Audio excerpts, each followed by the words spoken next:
Hello and welcome to this week's episode of Beyond Armageddon. Before we begin, a few announcements.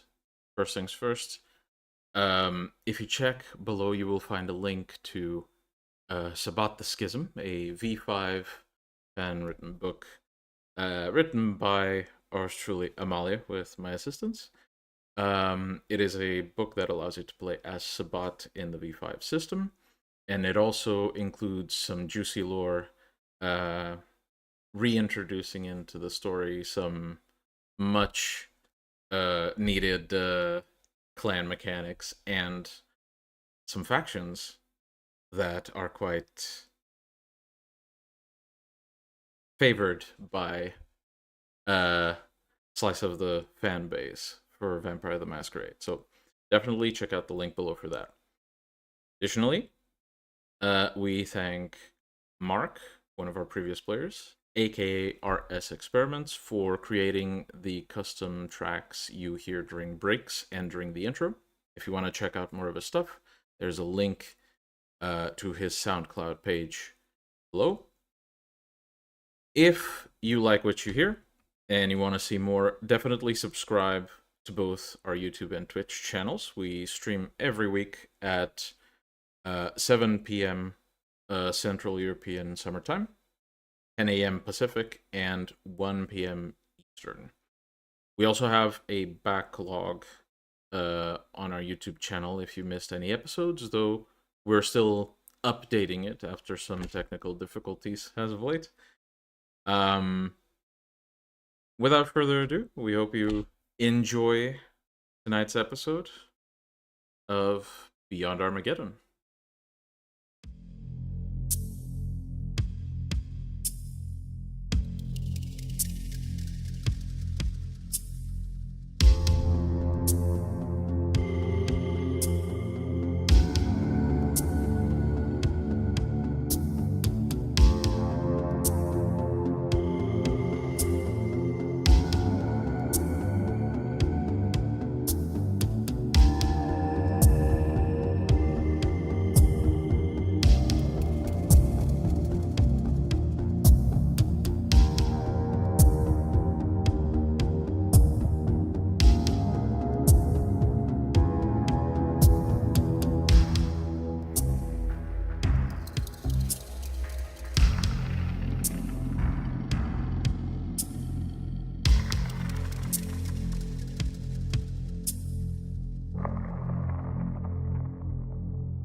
As the streets of Los Angeles begin to slow their activity, as people make it into their home, kiss their children goodnight, set alarms for the working days of the week, nightlife begins to spring up here and there in the city. The Asylum Club begins to open its doors to the public, queues forming all the way down the street. And nearby, awaiting in a dark alley, is Jasper, wearing his cloak as a disguise to keep his appearance hidden in the shadows. He follows an approaching figure that enters the alleyway. And Gabriel meets his eyes.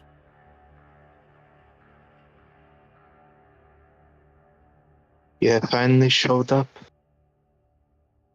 There's already too much movement nearby, and I don't like it. Let's go then. So, Why did you want to accompany me to visit mages? I have something that I think that they might have insight into. Interesting. And what might that be? Some sort of artifact? I suppose you'll see it when they see it. Very well. And Jasper would make his way through the shadow like it's the most normal thing he has ever done in his life. Off we go. As both of you have the necessary information, find at least one specific mage, you decide to make your way down the street, keeping to the less populated route to avoid interacting the population, the mortal population. And eventually, you approach a computer shop owned by a known ally mage. I think he liked me more. Let me talk first. Go ahead. So, I'm gonna turn on that winning smile of mine as I walk in. The winning smile that gave you that I practiced in the mirror. That gave you plenty of non-annoyed looks, right? Right. Beautiful, beautiful. So, you approach the shop. It seems to have a closed sign on, but you try the door. It's unlocked. And you make your way inside. Look around. And the mage you're expecting to see, Anton, does not seem to be at the front desk. Anton, you here? There is a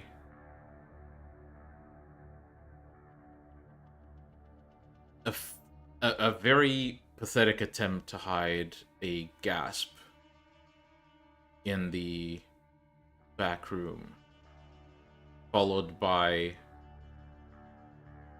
something falling on the floor, something heavy and fragile enough to cause the very relatable sound of breaking in pieces, scattering about.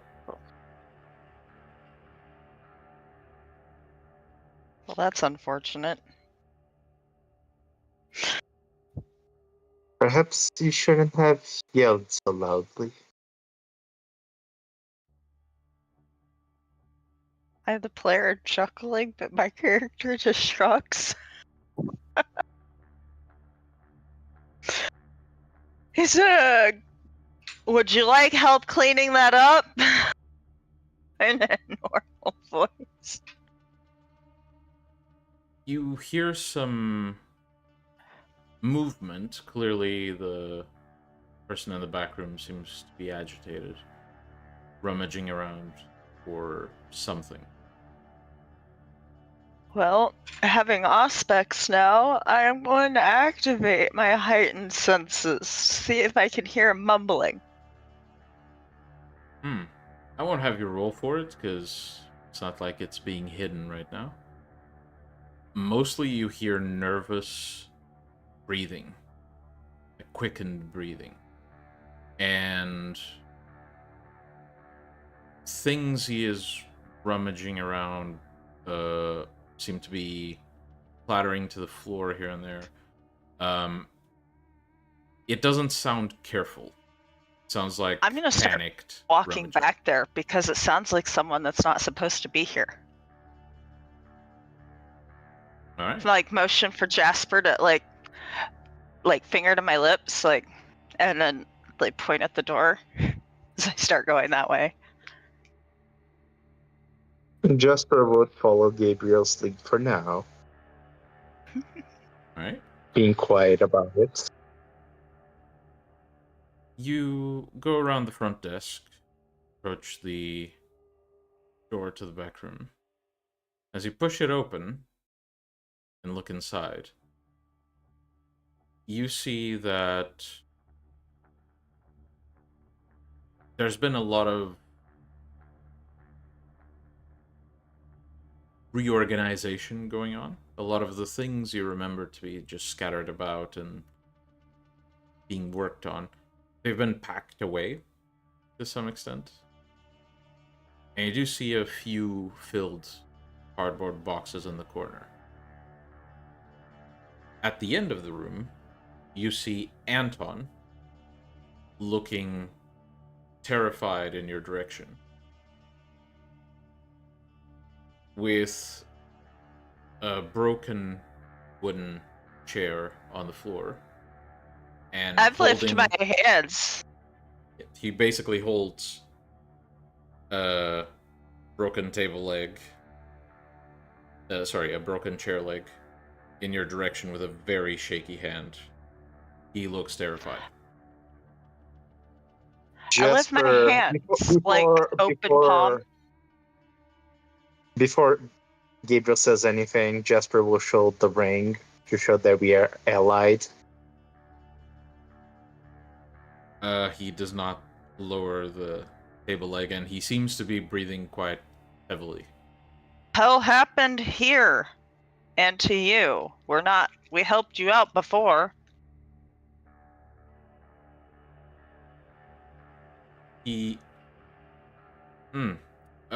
Could both of you make a perception and empathy roll, please? Yes, and does the aspects lower the perception difficulty? Well, you were using it for hearing specifically, or are you using the general one? General. Okay. Then it lowers the difficulty by 2. Oh, okay. Does tactical or emotions apply? Emotions, yes. Listen. I think I get enough successes with my aspects as well. I got 5. Alright. So both of you notice it. His eyes seem locked onto you mostly, as, you know, he keeps the chair leg between the both of you and himself. But When you once say in a you, while... you mean Gabriel or Jasper? When you say you mean Gabriel or Jasper? Both of you. Because both of you are in the room, and he's sort of trying to keep both of you away. You do notice, however, that very briefly, like something clicks in his mind, and his eyes begin darting between you and one of the boxes that's close by. Not within arm's length, but if he lunges at it, he'll reach it. Mm-hmm. Jasper would like to, as soon as he looks to the box, Jasper would like to use telepathy on him to see what he's thinking, just in case he is going to try to do something that could hurt us. By all means, roll for it. Okay.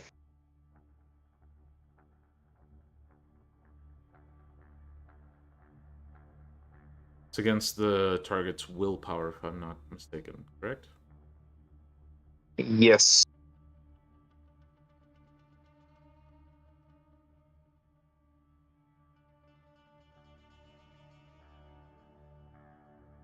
So that's intelligence and subterfuge. Okay. Illicit. Gosh darn. These ones. What are you bitching about? You got a 9, a 10, a 7? Fine. So how deep into his thoughts do you want to go? Just deep enough to understand the situation. Why is he so afraid and what's in the box? Okay, so on the surface, you hear mostly. But if I get to it, can I get to it? At least it'll keep them away if I get. And you get this scene he's imagining of himself lunging at the box and reaching inside for what looks like a small cylinder. Sort of a small cylinder box. And opening it. And the result is both of you falling to the ground in agony. Meanwhile, while he's doing that, since the guy likes glancing at the box and acting sketchy, I plan to just use Temporis to give myself extra action so I can take the box away. Alright. I forget. Did we establish a system for that homebrew? It's not. Or are you No, are you it's- using the? Oh yeah. Okay, I remember. You're using that thing. Yeah. Then, as many blood points as you have dots there will get you that many action. Okay. I think I will just take. And you do can 2 obviously blood cut the points. cost down if you just want to put 1 blood point for 1 extra action. That also works. I just want the 1 action to grab the box so he can't get to it. All right. So he seems to be hesitating. He doesn't lunge for it, but he's Jasper. You due to this connection you have to his mind, he's essentially slowly building up to it. So he's definitely going to do it at some point if nothing changes his mind.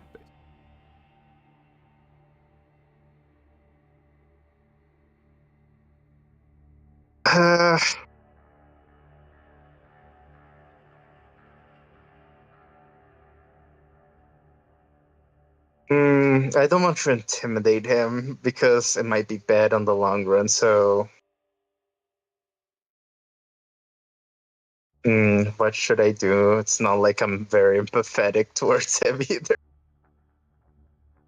I actually just roll intelligence occult diff 7 and spend. I Yeah. guess Jasper will look at him and say, "You probably shouldn't do something you might regret. We're just here wanting to talk. We're not here to harm you. So do not try to harm us," Jasper would say. All right. Given the fact that you're trying to essentially convince him, not necessarily lie to him or try to bend his ideas to yours, it'll be a charisma roll. And I'll say charisma expression. See if you can. Would Smooth Talker apply here? Yes, absolutely. You What do they got say? it. I think I got it. Proceeds to botch.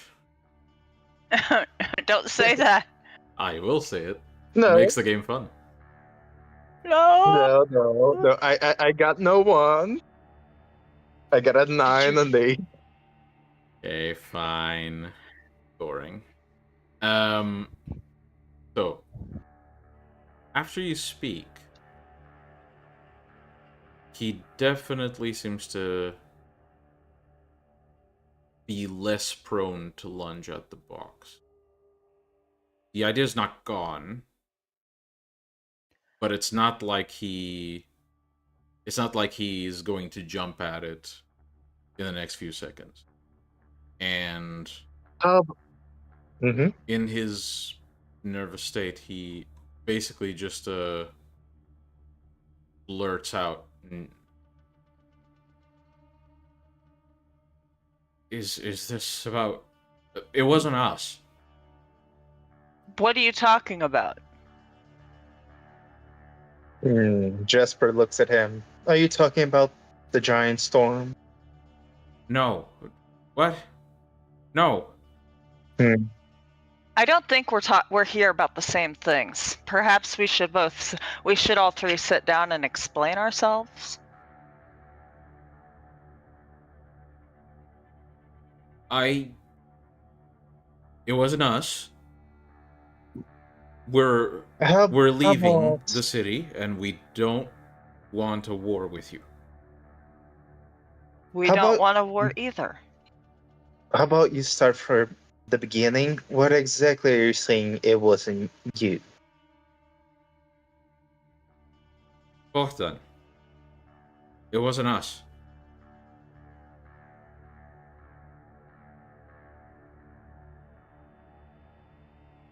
Jasper, still confused, unsure what he means by that. I think that you have more information than we do at this point. If How I about this? if I tell you, you leave. Deal? Well, I need you to look at something for me.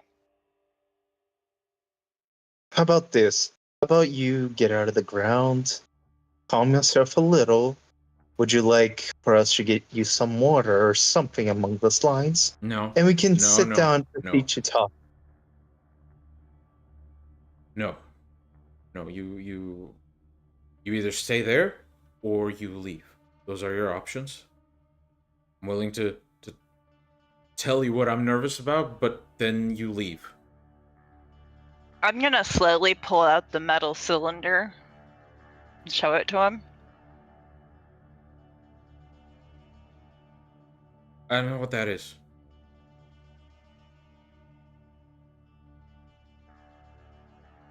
Well, considering how old it is, I think you'd find it interesting to examine at least.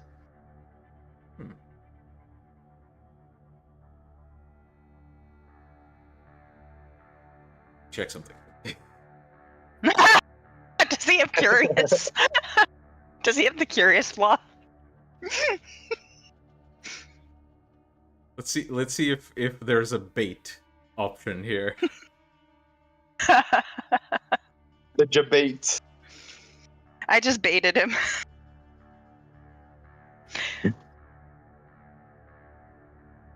Manipulation expression, please. Gladly. Does conjure effects apply? Not in this. I'm gonna spend a willpower.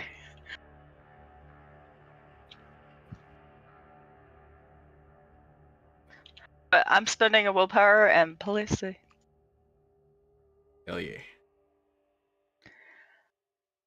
After you say this, he looks to the metal piece then to you, and his hand seems a bit steadier. It doesn't go down, but seems a bit steadier, and he just asks, "What do you mean how old it is?"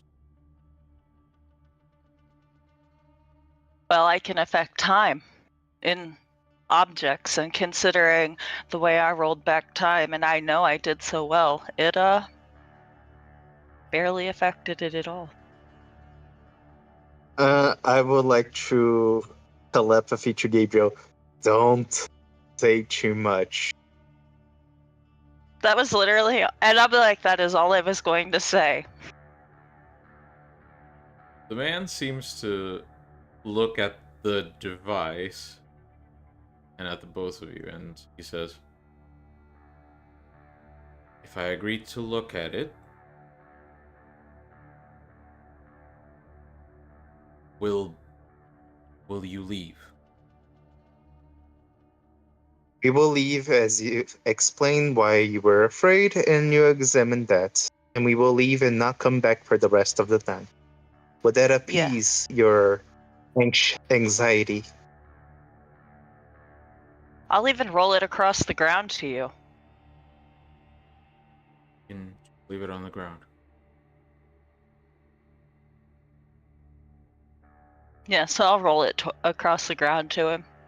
so that he doesn't have to walk closer, because, he's so anxious and shit. Yep. He basically stops it with a sort of a fidgety hand, never really lowering the stake, and then he says, like I said, it wasn't us, but we got news that someone attacked Bogdan's mansion. They didn't find a body. Oh. Well, they didn't find Bogdan's body. They found plenty of his butlers. What was left?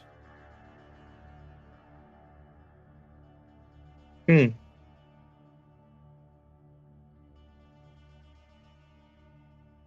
And Possible. why would you believe that we think that you mages are the culprits? Exactly. That far of a jump? A lot are paranoid in our experience. I think it's a bit of a jump.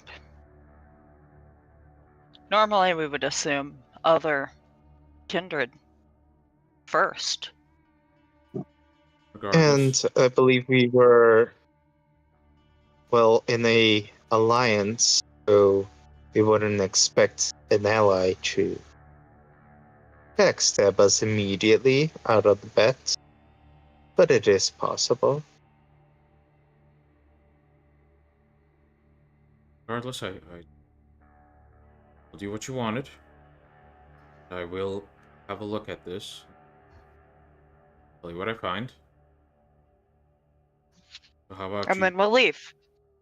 you keep your end of the bargain now and leave, and I'll send word when I want to tell you what I found out about this. I don't wish to leave this here unattended, and I want it back.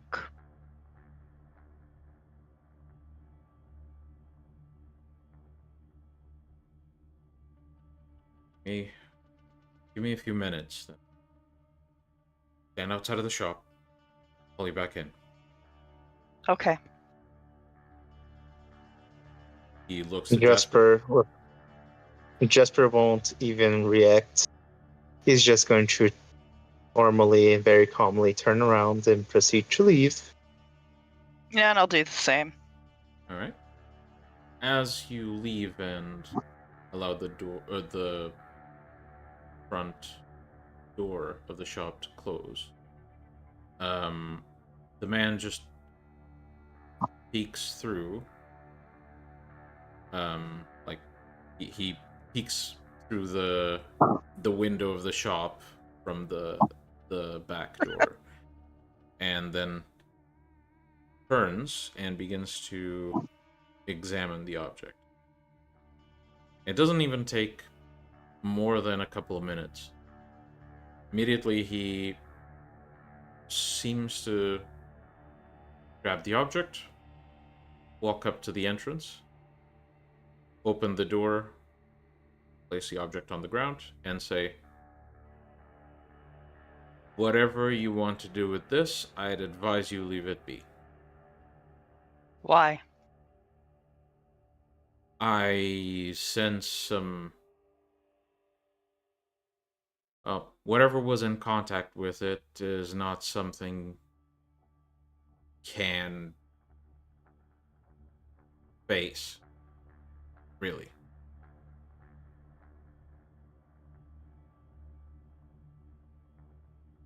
Well, I guess it is our time to leave, Gabriel. So it appears. I take the thing, I put it back in my coat pocket. Yeah, as you begin approaching to pick up the thing, he backs up and locks the door of the shop. I kind of hold my hands up as he's pause as he's closing the door, like I'm not a threat kind of deal. And then once the door is shut and locked, locks. I know, but I wait for him to do that before I pick up the thing. I was waiting for him to make himself feel safe. And as Gabriel's doing that, Jasper will pick up his phone and message Iris saying we need to talk back together now. All right. Does Iris respond at all? Iris basically says 1 hour. And 1 hour and then a follow-up question. Wait, What? remind me, Jasper, you warded her entire office, right? I can confirm. Yes. Okay, cool. Then basically she says 1 hour office. Mm-hmm. And Jasper will look at Gabriel. Let us go. We're meeting up with Iris. Will anyone else be there? The whole pack, hopefully. All right. Hopefully the pack is notified. Well, So- Iris would send the message to the pack. Okay. If Jasper didn't send it like in their secure group chat. So it takes about an hour, but eventually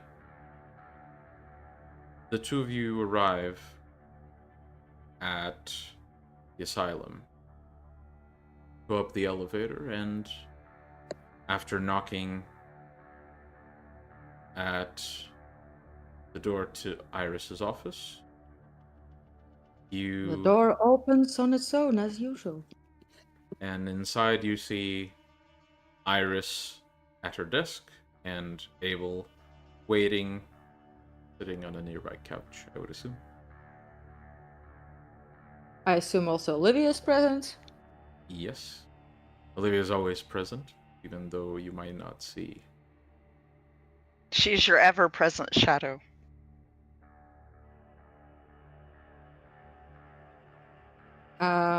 One person And who is notably missing, either he hasn't arrived yet or not showing, would be Jack.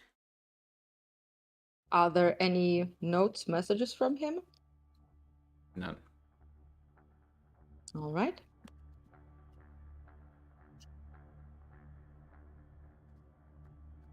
Well then, it's high time that we have our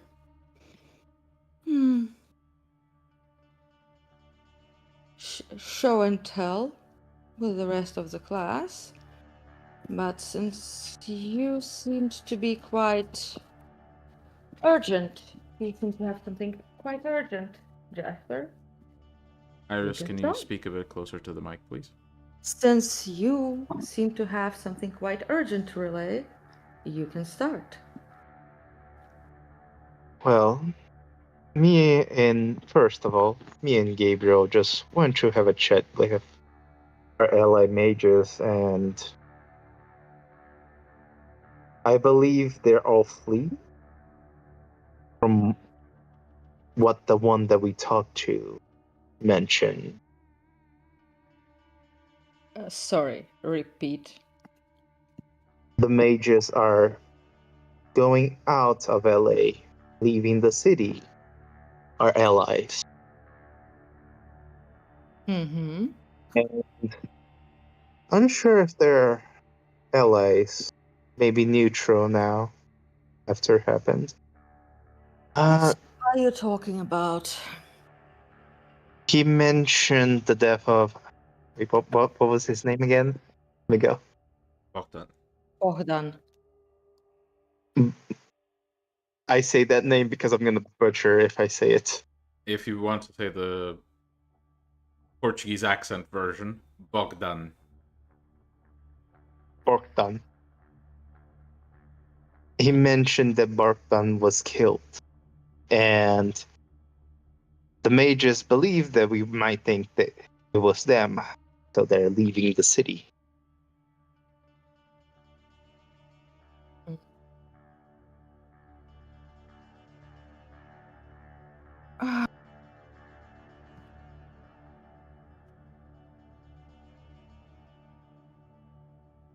Right. Obviously, well, I don't particularly. It's not that.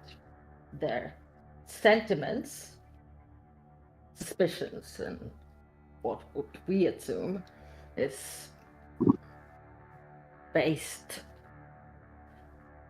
on simply on paranoia, but at the same time,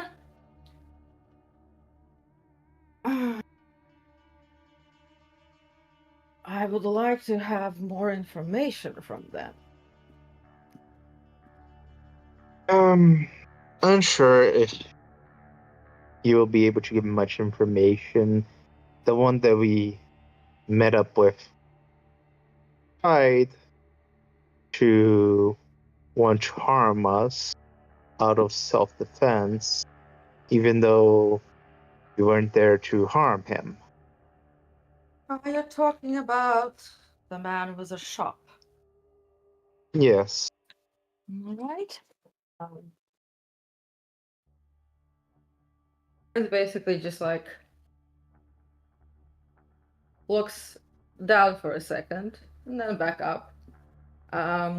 Miguel, I'm spending a point of blood to essentially activate perception shift Mm-hmm.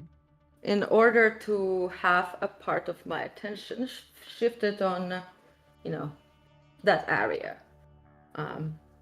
She'd like to still get some more useful information. After all, she can assure the mages that if it was your fault, I can find out whether it's true or not. Not like they know what she can do. To be clear, what Mhm. area focusing on? The shop, where The shop. just Gabriel. Yeah. Yeah, you see the surroundings of the shop. Basically, the only difference to my previous description is that it's no longer just the sign saying it's closed. The blinders. Well, some blinders have been placed on the shop window. They're drawn down. Right. Well, I did get a oracle about a death. I guess that answers that. Something else? Yes. If you wouldn't mind connecting us all telepathically, Iris. Why? I need. Last time we did that with Gabriel, it didn't have good results. Well, then how about just me and you? I need to show you exactly what I saw from what you asked me to. Very well. Iris establishes a link.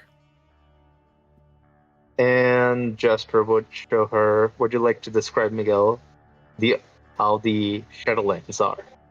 Ah, okay. So, essentially, Iris, what you see is a memory of Jasper's. Thought of him walking through a landscape that vaguely resembles LA, but looks different, more static, darker. You recognize it as a Shadowlands simply because of the nature of Jasper's mind. And as he looks into the horizon of downtown, instead of a pitch black sky, there is this dark fog with concealed sparks of dark purple light popping behind clouds. It swirls and encompasses most of downtown. with observation, you notice this swirling isn't one massive occurrence, but a number of small ones that seem to spread out this effect. And then another memory shows. You see Jasper approaching the vicinity of one of the best name you can come up for it is a storm. He spots shapes, vaguely humanoid shapes, vanishing into that fog, despite their struggle. And at some point, the storm almost pulses and begins to approach in Jasper's direction. He turns, runs, and it is at about halfway in the direction of Santa Monica that it slows to a crawl and stops. So the storm is still spinning. Well, that was oddly terrifying and menacing. What kind of phenomenon did you? This is not a natural phenomenon. Usually storms like that are seen only in the deepest pits of the Shadowlands. This is something else, I believe. Maybe a ritual I am unaware, do not understand. Well, But whatever it is, it's something big. And whatever the results of this thing is, it can't be any good. all right. Well, that's something to look into. Now, any specific, very urgent news from any that cannot wait? And Iris basically just glances, looks to the side, then down at her time. Give or take. Me stepping out for about 20, 30 minutes. I'd assume my wind travel would get me to the mage within a couple of minutes.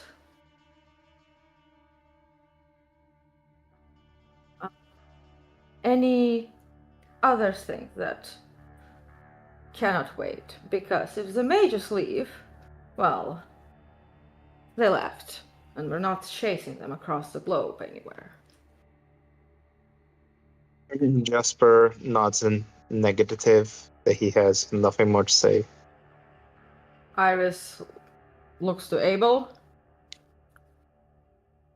I'm good.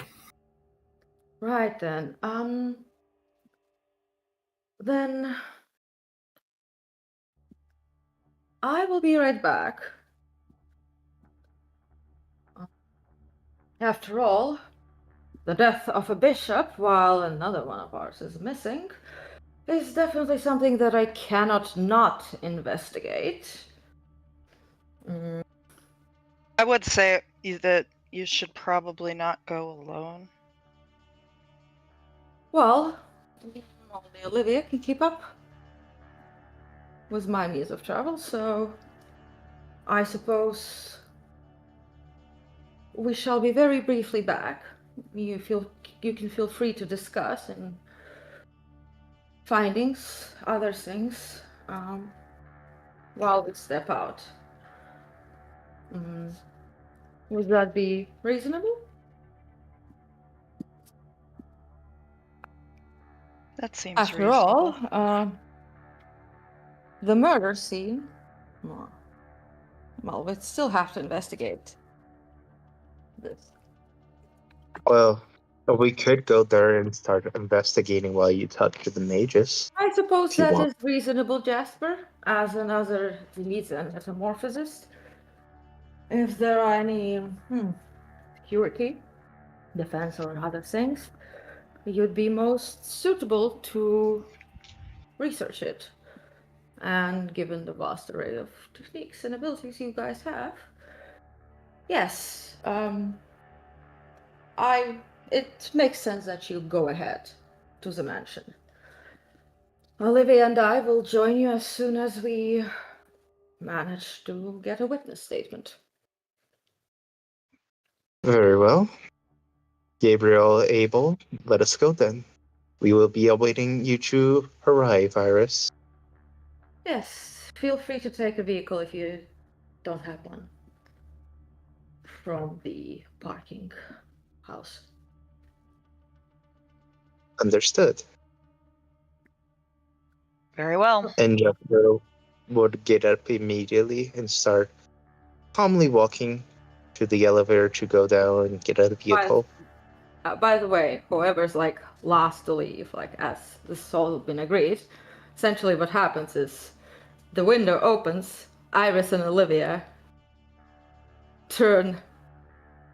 disappear, and a breeze flutters out, and the window closes on its own behind Well, them. Iris disappears. Olivia will Olivia never was see her. never seen there.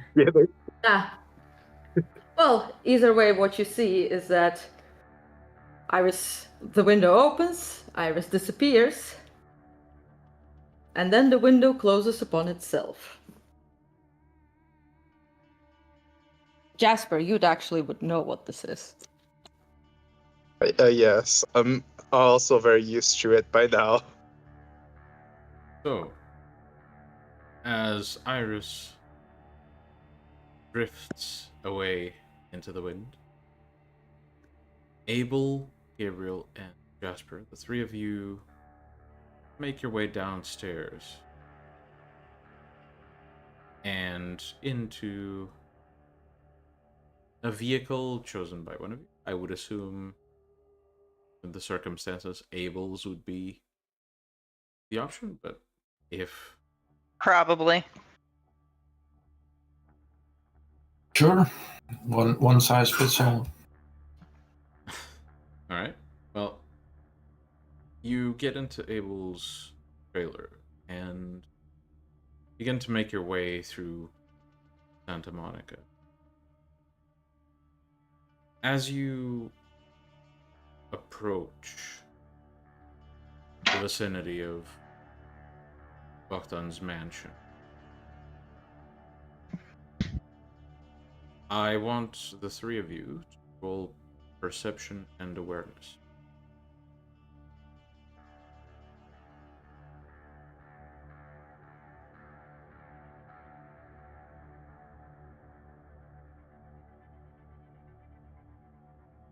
Tactical? Listen. Does tactical apply? I don't think so. Not in this case, no. Okay. I may have succeeded. I succeeded with one success, I think. Did good. I'm okay with that roll. Abel saying he may have succeeded, rolling 2 10s. I'm fine So- with my roll. It's not the best, but it's something. I need... Well, technically, Abel wouldn't need to, so it's only Gabriel. Gabriel, I need you to roll courage, as both you and Abel feel incredibly faint remnants of something. Well, I have to roll things at +2 difficulty. I'm spending a willpower, motherfucker. You can't spend willpower on virtue rolls, fortunately. Oh well. It's not terrible. It's not. So It's Abel one and success. Gabriel, both of you sense remnants of something here. Neither of you necessarily recognize what it is, but Abel, you sense not necessarily the influence, but almost the aftertaste of what you can only describe as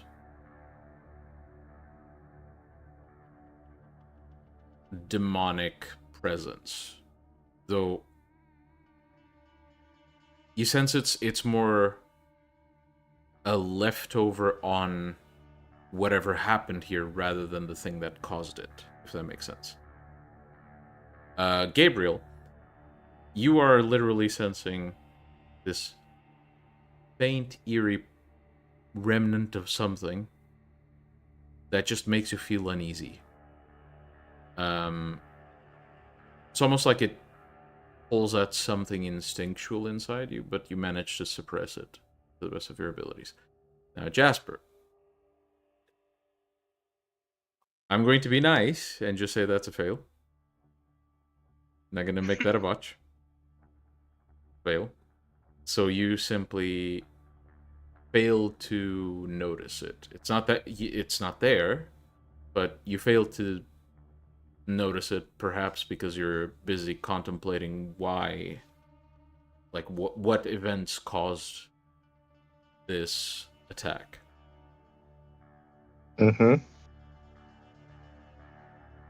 And Considering my aptitude towards the subject, can I place? Well, it's probably connected with the attack, right? most likely, yeah. And we know when it happened.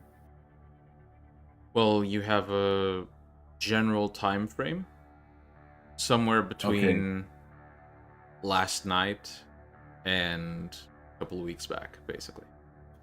Okay, so but considering I have some sort of a time frame, and maybe I have some idea about how quickly this sort of trace might dissipate, can I make an assumption on how large it was?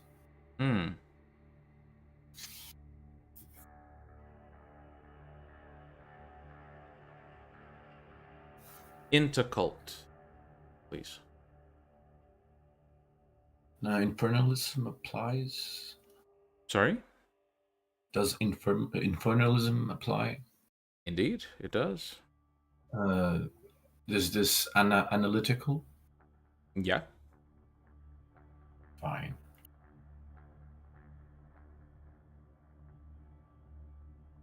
Okay. My keyboard sucks.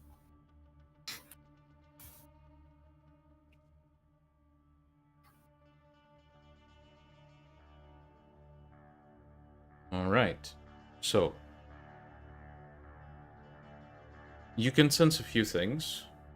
First of all, definitely the main cause of what happened here isn't demonic. It's more like there's a demonic stench left on whatever was here. You can tell that the attack took place about a week ago, if you had to guess. Because if it was actual daimonian used, you would expect this to be at least a couple of months ago. But this little, in this short of time frame, you would guess it's something that has come into contact with the demonic without necessarily using it here.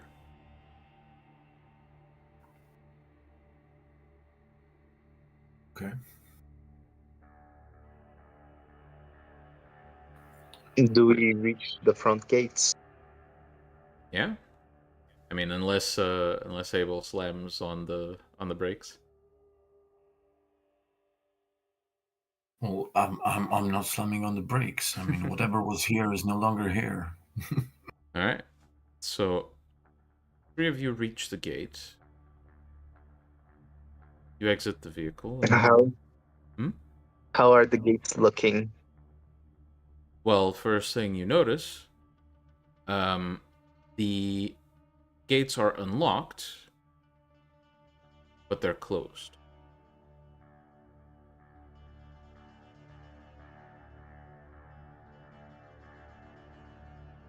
But no broken, nothing broken, nothing like. Undamaged.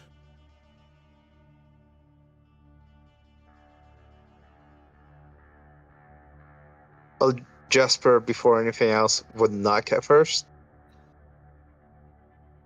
Would what? Knock at it, just in case, To be clear, you're talking about the gate, yes? As in metal bars Oh no, on the outside of the no, property? I meant the door. Ah, I the thought front it was the door. Okay. Yes, the front door is another story. So approaching the front door, or at least what used to be the front door, Oh no.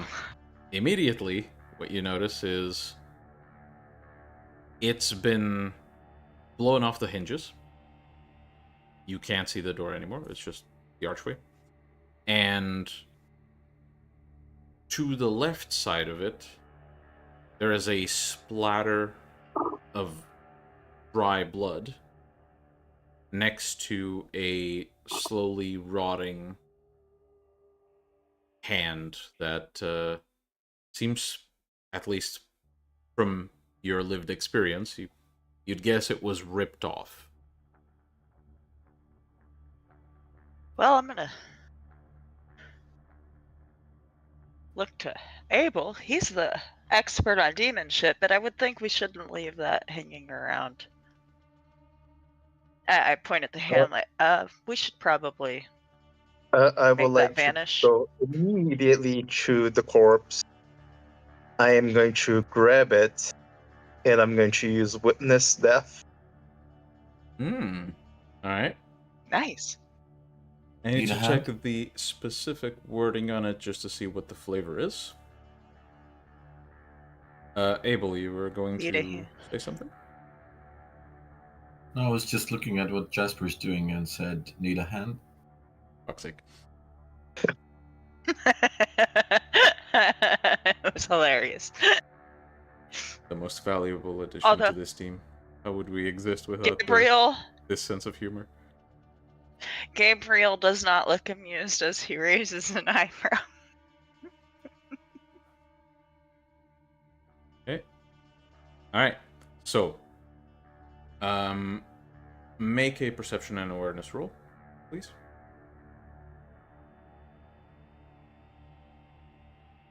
Okay.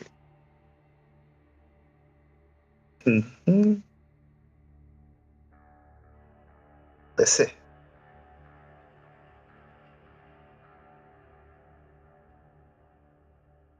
Alright.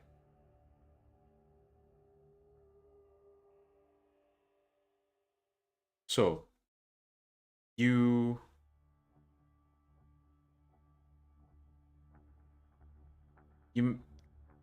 gently place your hand on the remains. You close your eyes to focus, and as you open them, you see a faint, familiar shape of a butler with a pretty severe hunchback, and seems to have these remnants of whatever damage was caused during his death. And usually you're familiar with this type of marking on a wraith. Usually if someone is skilled with a bullet to the head, whatever bullet hole there would be, you would see basically a hole in the wraith and some faint black smoke coming off of it. This butler has markings all over him. There is a very little surface on his body that is not showing a sign of traumatic damage that caused his death. Brutality. So he is a ghost, since I can see him. Yes.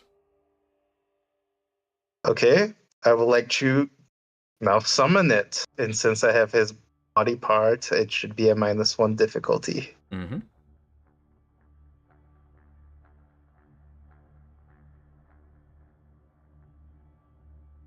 So manipulation plus occult. Damn, we don't even have to go inside to find out what happened here. Straight You from had the to ghost's jinx mouth. it, didn't you? If I get a bunch of ones, I'm blaming you. Police! I'll put my ring on. Okay.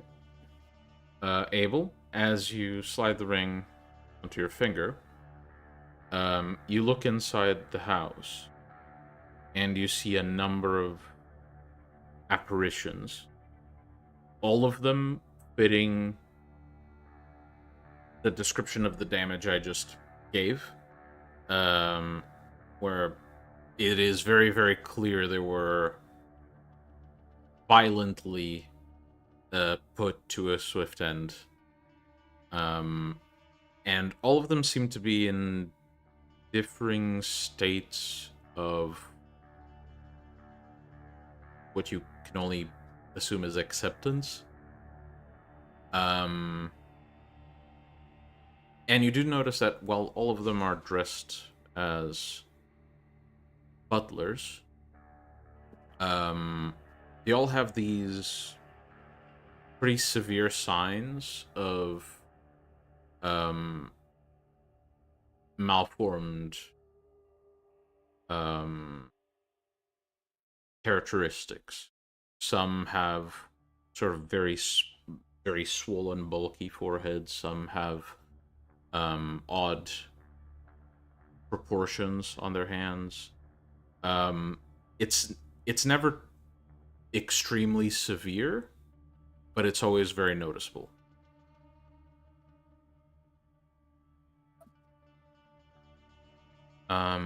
Now, Jasper, your summoning works.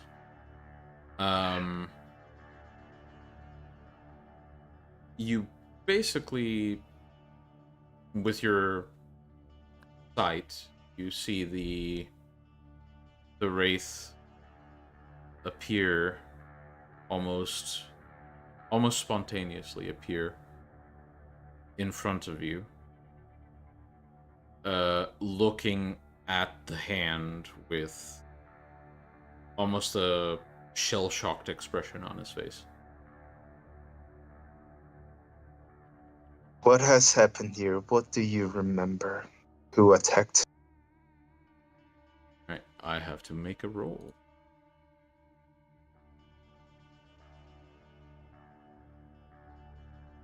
Fuck.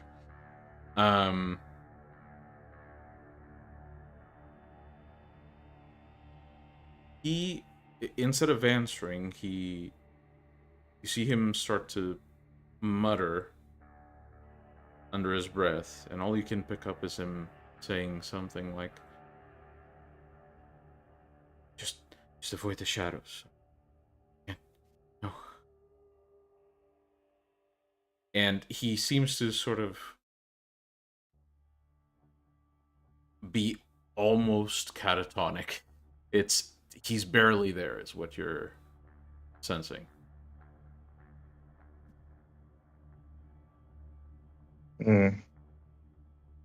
As he realizes this, he looks around through the veil to see if the other race in here are also the same way.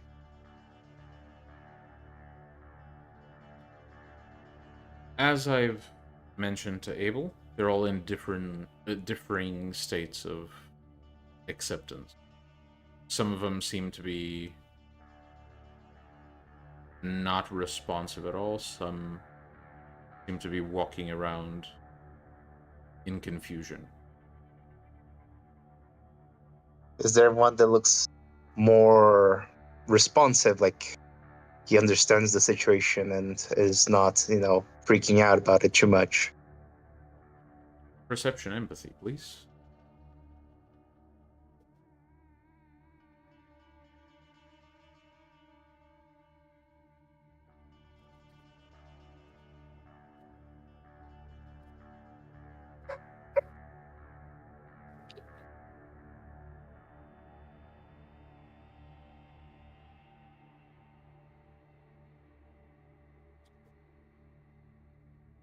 All right. You see one particular spirit you find familiar. It's the first of Bogdan's butlers you met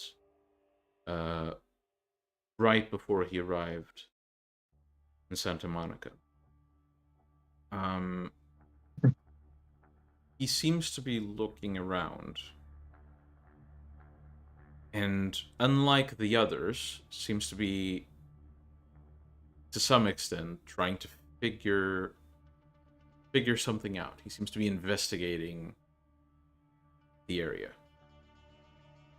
Jasper would immediately move towards him as he is looking around, probably not even paying attention to Jasper, and says, "Butler, what has happened here?"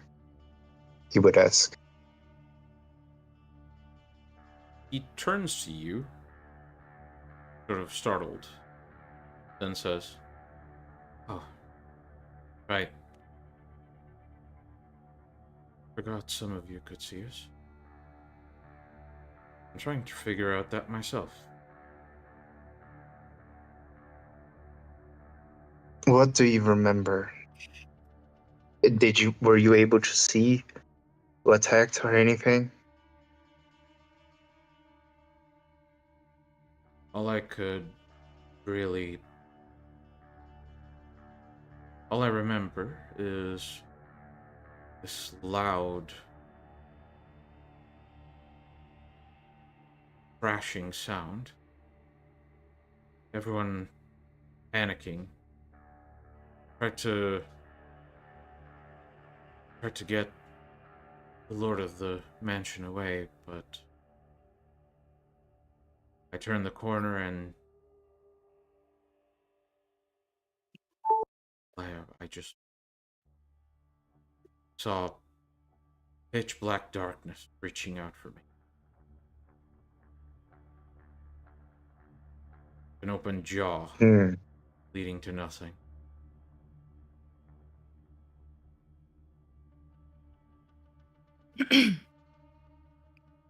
Okay, that is interesting. Jasper says, apparently to himself, through Gabriel. Abel probably sees him talking to the ghost. Yeah, doesn't see the ghost.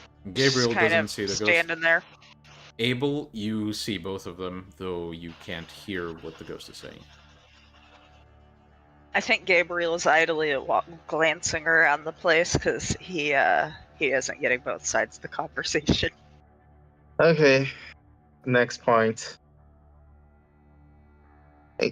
Gabriel, Abel, how high are your aspects? In truth, I've only really just begun to learn it. Limited.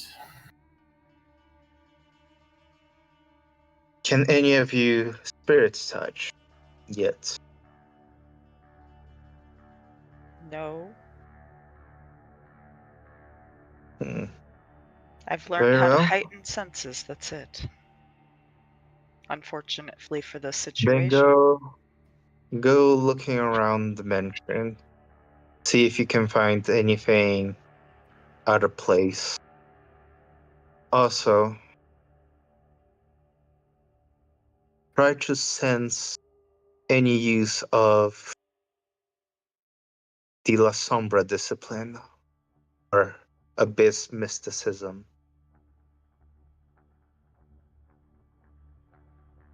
I think Jack would be better at that. Unfortunate that he's not here.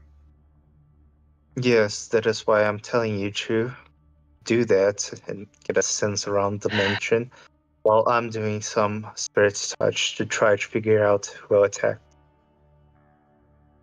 Jasper, If I find anything I believe that would need spirit touched, I will text you. Jasper, as you've turned around and started essentially issuing instructions,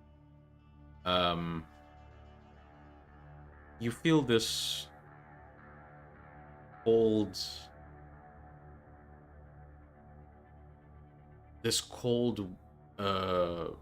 breeze gracing your shoulder, and turn to realize the ghost attempted to grab you by the collar. Failed. And he simply says, "Why are you ignoring me? Just help!" And I'm going to make a roll. Oh no. Yeah, ghosts are temperamental, turns out. Yeah, that's why they have shadows. I have played the Wraith game.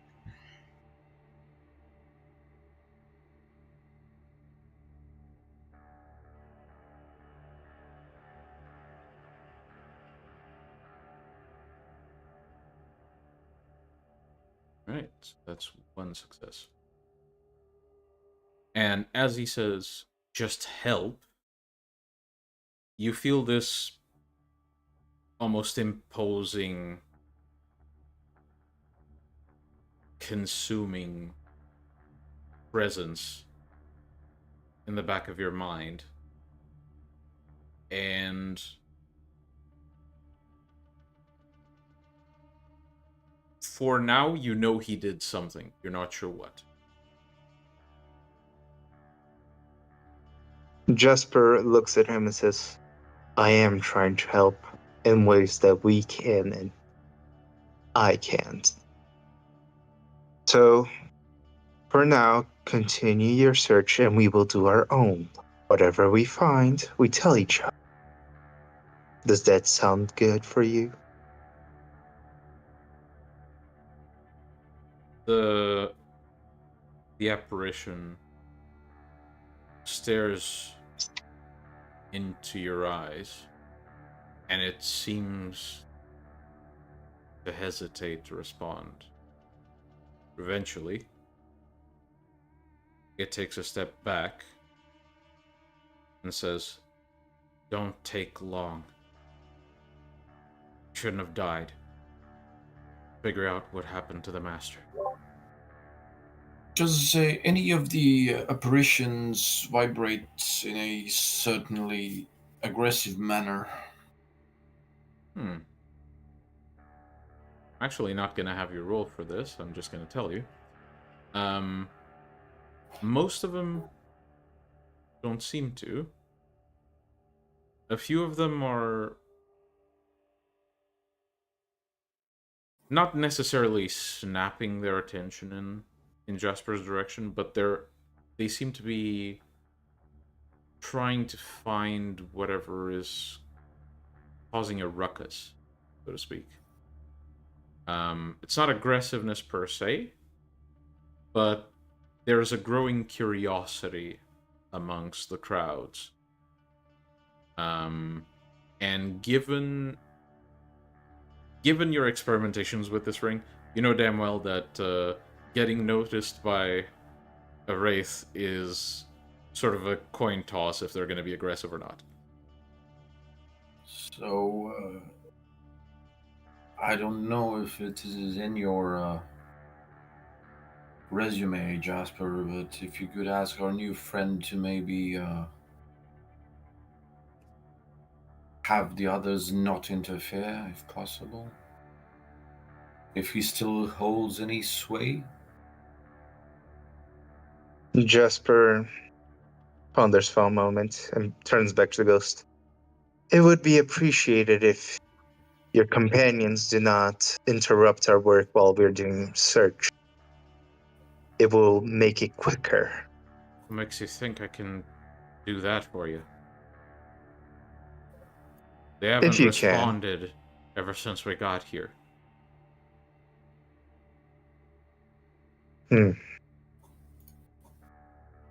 And Jasper just nods negatively at Abel and says, I'll go search. As the first thing he does is touch the floor of the entrance and Spirit's Touch. All right. So you may roll for that.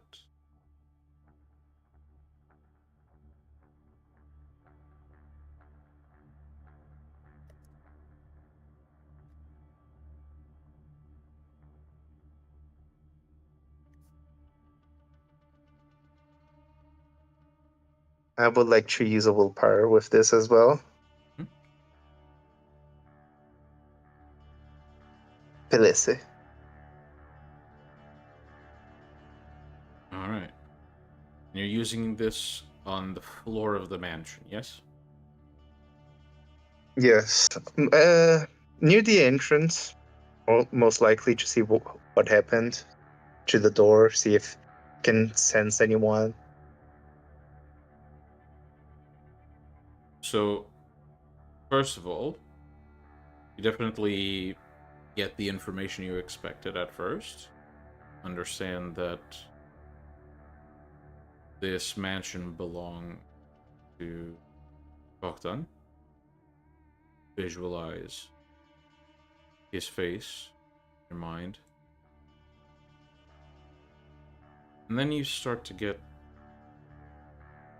glimpses,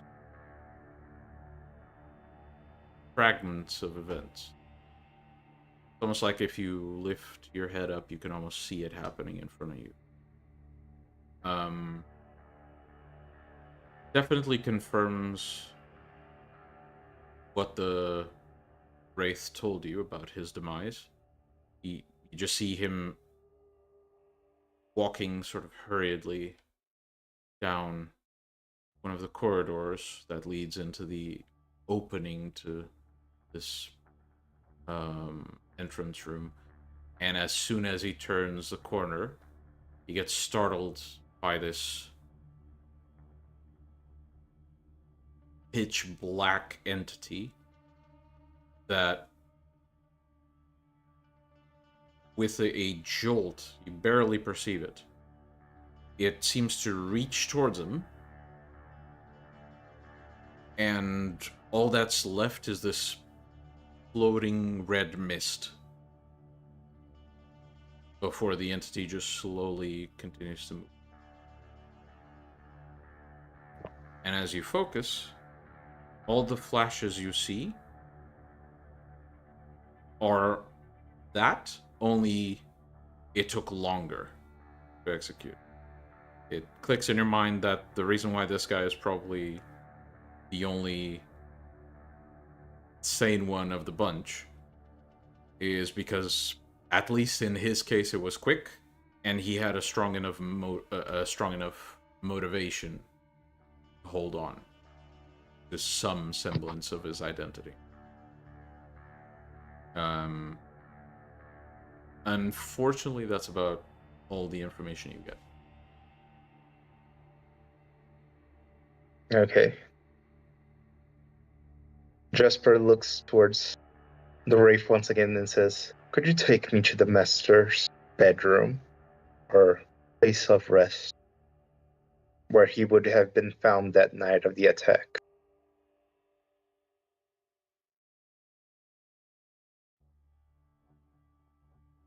You want to know where he died? Where he vanished? Where he slept?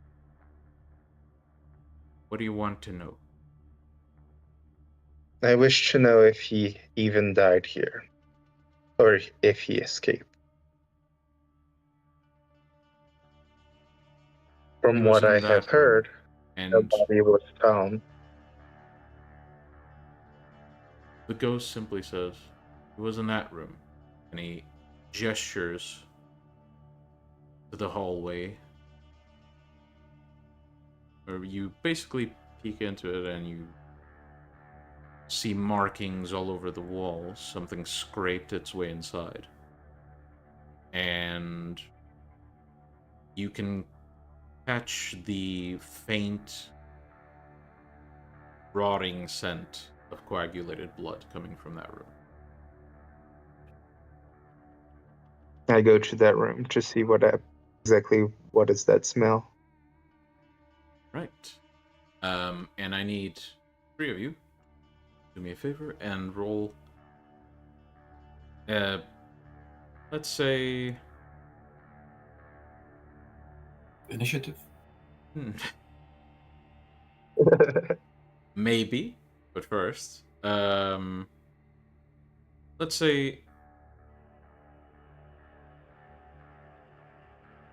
perception stealth. It's basically what you're doing while investigating. I want to see how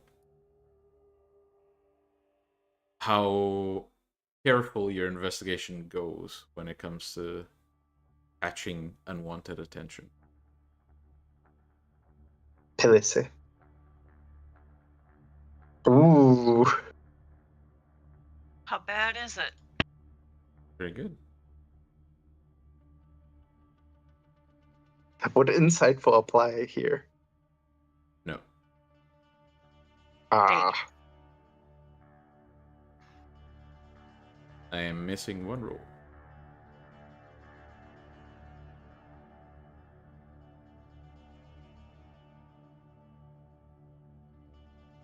I rolled. Yes, I'm waiting for Gabriel. Okay. Oh wait, I'm dumb. All good. What? I didn't Perception think it was stealth. for me too. Perception what? Stealth. Oh. Tactical apply? And not really, I don't think. Okay, so only 9 dice, because crowds don't apply right now. Only Oh. 9 dice. For you. Oh, I did good. Yeah. Really good. So, the 3 of you managed to look around.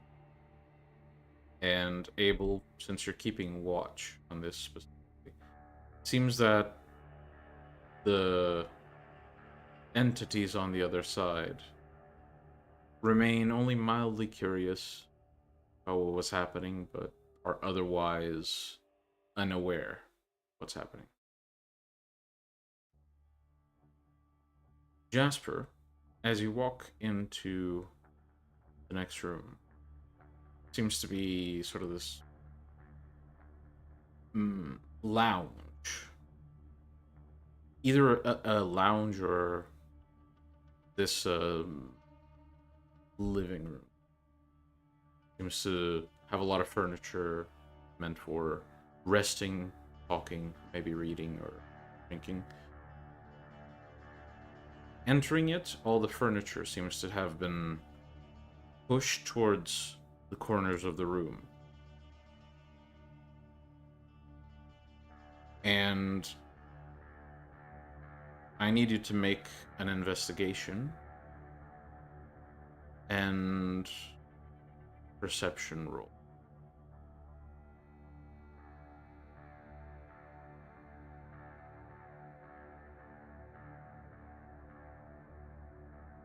Courage and perception rolls?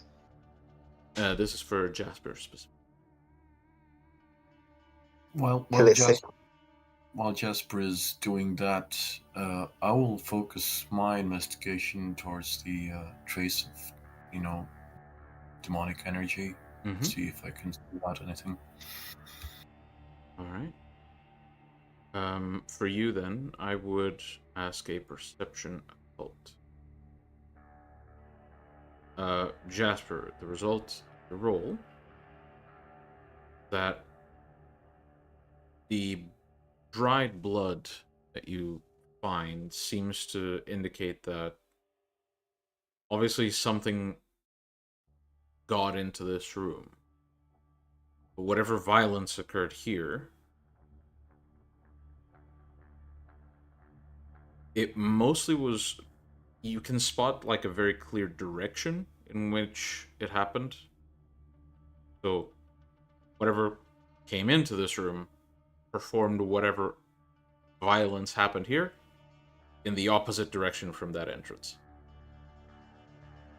That's basically what you can tell from the environment around you. You do notice, however, no ashes or body parts anywhere.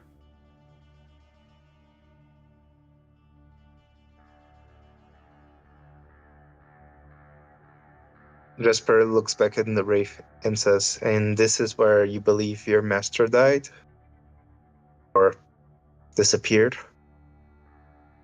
The Wraith simply says, well, this is the last place where he was. Before. Well, whatever happened, happened. Abel? No,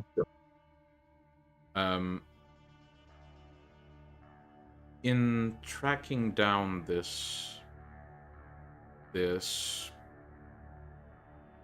the remaining faint traces of this demonic presence, you manage to almost get a direction towards the room Jasper is in. But once you follow it there, your attention, instead of following the direction Jasper is putting his attention towards, your attention goes to the furniture in one of the corners of the room. This pile of shattered tables and splintered chairs.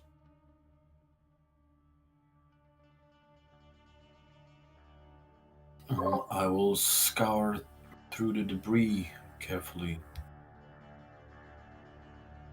And pushing aside the splinters of wood, you eventually find an object that you initially started pulling aside. But as soon as you placed your hand on it, something instinctively told you the remnants cling onto this. And as you look at it, it seems to be a box with... It's a small wooden box, about the size of a fist. And the lid of the box seems to have been broken open as the latch on it snapped. And one of the hinges came loose. And mainly what you're sensing, that the remnants are on the sort of small cushion side. Something was in this box that reeked of... It reeked of demonic influence. Once again, it's not necessarily something that was in contact with a demon, something that was possessed by a demon, but it's something that the demonic rubbed off on it to some extent. The object itself, however, is not in the box anymore. So, but somebody could maybe touch the cushion and find out more. I won't be touching it myself right now. Potentially, yeah. Okay, I'll then pocket it. We'll do it in just a second. Jasper says as he touches the floor of this room so he can spirit's touch and get a glimpse to see if he survived or perished. Empathy. I would like to use a willpower on this as well. That's a lot of willpower. Everyone's gonna leave this episode depressed. Not true. I enjoy giving my characters emotional trauma. Oh wait, he doesn't have emotions. Shit. So, Jasper, you focus on gathering those flashes of history attached to this floor. And you know enough about this power to know you're pulling from the most intense emotions. either attached to this surface or strongest emotions that happened when the surface was involved. And you get 2 flashes. The first one is another one of these servants who desperately tried to protect Bogdan behind him. And the same thing you've seen happen to the others happened to him. It's an absolute massacre, and you would be lucky to find any part of him that is recognizable. Second flash is that of Bogdan attempting to fight back against whatever this thing is. And he is not torn apart. This shadow approaches him, pulls him close, and Bogdan vanishes into it. And to the floor falls an empty wooden box that then the presence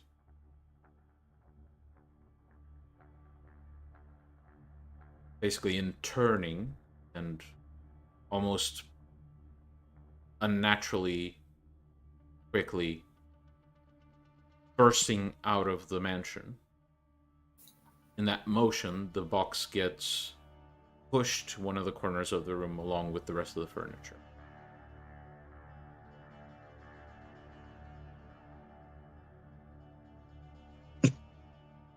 So it was already empty. Jasper gets up, looks at Abel. Give me the box.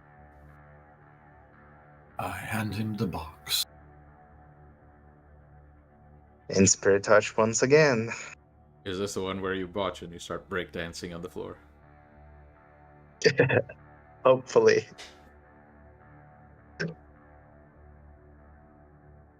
Felicity. It is not. Okay. Unfortunately. I need you to make potentially 2 rolls, but let's make it 1 first. Intelligence occult, please. Okay. Felicity. Mm-hmm. All right, courage, please. Oh, how fun.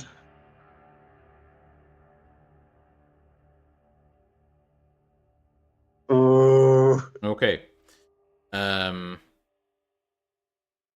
So Abel and Gabriel, as you're looking around while Jasper examines the box, Jasper seems to grasp it, focus on it.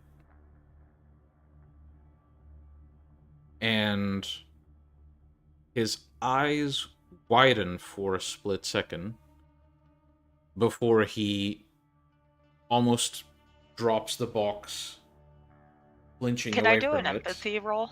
Hmm? Empathy roll. Are you paying On attention Jasper. to Jasper? Oh, I'm not sure what I was doing, but he's been acting oddly. I'll say I'll grant you the roll, but the difficulty is going to be bumped higher because you're not necessarily okay. having Jasper as the main focus. But I think your character's I'm okay with paranoid that. enough to include Jasper in the list of shit that can go wrong. I mean, Yes, yes, I am. I can sense vibrations passively, so I might be able to sense what kind of a vibe he has right now. I assume that emotions apply. Yes, and I will give the successful response to Abel regardless, but I want to see Gabriel's roll see. first. Damn. You guys are really, really loving those ones today. No, these are my first ones. No, not my first, but my most ones. So you don't catch on, Gabriel. You're way too busy. It just doesn't register in time. Maybe you I'm would cool. have noticed if you were paying specific attention to Jasper, but It's good. he wasn't the only thing. Thank you for allowing. allowing. Thank you for allowing it. Abel, as Jasper begins using this power, his emotions are a general sense of curiosity until almost in the blink of an eye, you sense the familiar fear that drives Cainites into Rotrek. And Jasper basically drops the box with a hiss. And Jasper, now I'm going to give you control over your character. Your objective, under any circumstances, is to get the fuck away from this thing.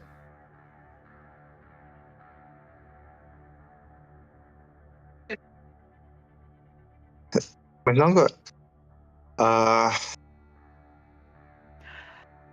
I do notice him running the fuck away, right? Well, yeah, that part is a bit obvious. Once there's a hiss and a clattering of the box on the ground. Like raising an eyebrow. So So I want you to just immediately get away from here. Mm-hmm. As far away from this box as possible. As He's fast out as the I front can. door. Mm-hmm. Well, I'm gonna get after him. Well, Leave him, I'll causing any collect the ruckus. item Okay, sorry. so that Iris can check it. One at a time. is there any plants nearby outside? Plants. I mean, yes, but they're on the other side of a closed window. Hint, hint.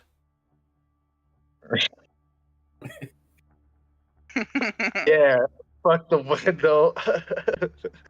Jasper's gonna make a breakthrough, shoot whatever tree is nearby to try to teleport away from here. All right. Abel, you basically have one turn to react to this. I'll open the window. All right. Yeah, Jasper, you toss the box. Abel, sensing what's happening, basically quickly takes a step, just flings the window open. Actually, let me roll. No, he doesn't.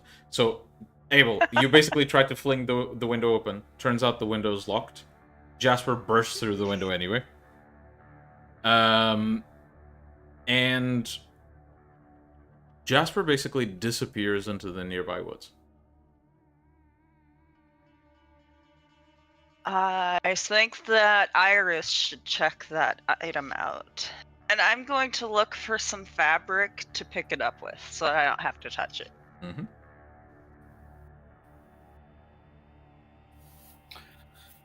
Coldly Love how logical.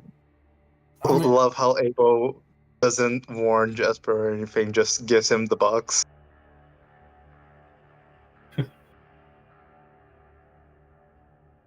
Wha- I mean, what harm could it do? So you collect the box then, and do you do anything else before leaving? I think we're done here. Do we see any ashes anywhere? I think I've been looking around to see if there's ashes anywhere. Notably, you do not find any ashes. Not in this room, not anywhere else in the house. Okay. Then, Well, yeah, I'm whatever gonna happened- collect. Huh? Whatever happened might be connected to this item. It seems like it. It's possible. Uh, So I'm gonna find something to properly wrap it up so that nobody accidentally touches it, because, you know, we don't want to muddy the trail or whatever. can you drive? Yes. Yes, I can. I will give Gabriel my, I'm sorry, Gabriel my car keys. And I'm just gonna fly around over the woods and see if I can get a glimpse of Jasper. Right. As the two of you depart, Abel taking to the skies to see if he can spot his terrified ally, we cut to Serena a few moments back. Time. Quite a bit back. Yeah. As she moves through the sky, keeping an eye on a panicked figure she recognizes, who basically leaves the shop, closing the door behind him, not really bothering to lock it or turn off the lights or anything. He takes this travel bag and a backpack that he has filled to the brim, and he begins hurriedly walking down the street, constantly looking over his shoulder. How far away are we? Given that at most it would take about a couple minutes to get to the shop location, right? But that new ability, right? Mhm. That one needs half a kilometer range. You're close enough. Like you're as close as you want to be, basically.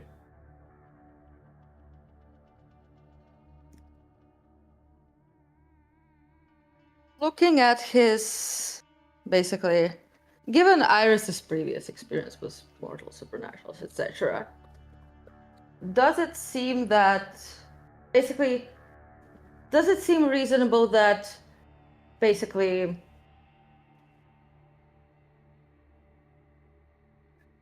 well, Iris basically thought that perhaps a non, how to say, mind control way, like summon, like, again, for example, summoning or some, I don't know, preliminary binding just to talk would, not make it more productive. But he's within range, and if he was able to teleport or do something like that away from, I'm sure he would have already used it. The fact that he's traveling by foot is that there's no other means, right? So, does it seem reasonable that just first like to try and be like a non, less how to say controlling means of communication? Does it seem reasonable? Let me check. Like I can roll insight and stuff. Unfortunately, I can't tell you. You tell me if you find it reasonable to do. You can tell a few things, like to give you more context of what's going on. He does definitely seem paranoid. There aren't any people on this street that you can see, and you're pretty high up, so you got a pretty clear view of the surroundings. The closest sewer entrance you can think of is a couple of streets off, so you're like, it's not like he's gonna reach it before you reach him. He makes a run for it. Mm-hmm.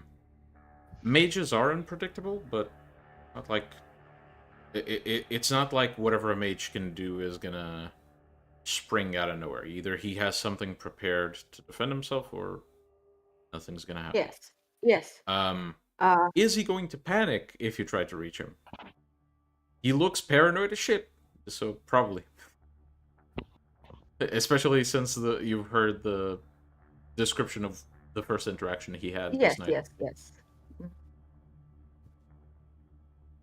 Well, I suppose he's close enough within reach that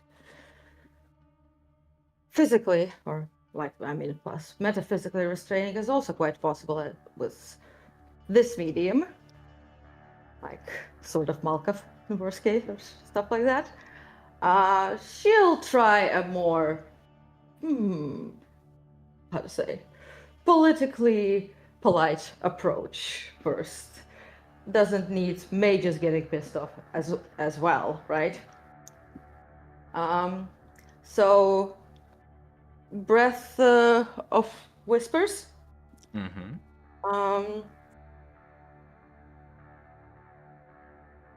If I suppose something like,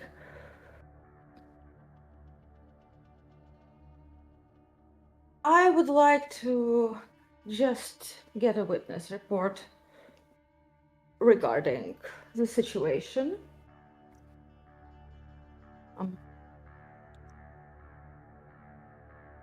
If I understand I understand your fear, but luckily for you,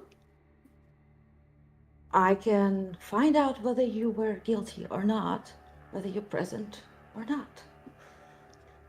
So, I'd like to do this politely. So So I that- think you're close enough that the message would reach him at this point. Yes. And you'd wager he's starting to hear it just now, the beginning of your message. And I can see. He sort of gets startled, looks around in a bit of a panic, then drops his backpack and his travel bag, reaches into his pocket, and seems to be fidgeting with something in his hands. Okay, sort of Malkav.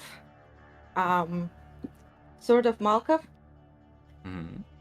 Really, it's in the best interest of us both to not, to not escalate the situation. So before I take into account the sort of Malkav, I need to ask you a question. Yeah. Are you wearing one of the rings?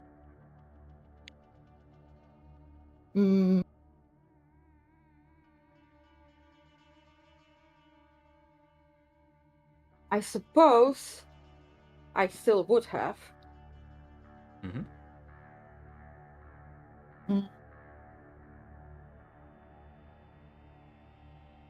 I suppose I still would be wearing. By the way, what was the context that we were told about the rings?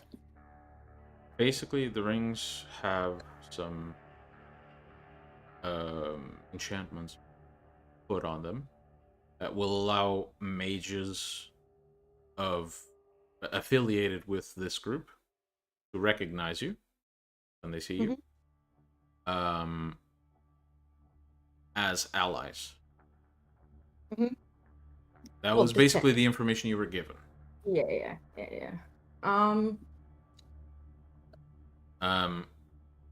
So, since you said you have the ring, now something comes into play because you've been interacting in a few conversations with Gabriel and you made contact with his mind.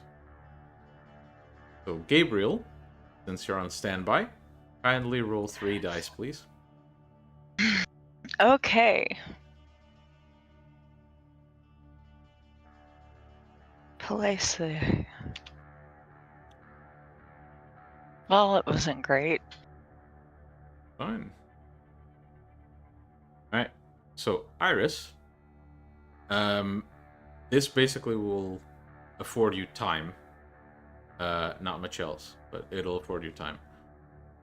Even though you're traveling with the wind, you're this blurry shape in the wind that you use obfuscate to mask everyone around you. As he fidgets with whatever is in his hands, and you begin using sort of Malkav, you start feeling the ring in your finger vibrating and heating up really fucking fast. I literally dropped that finger off. Mm-hmm.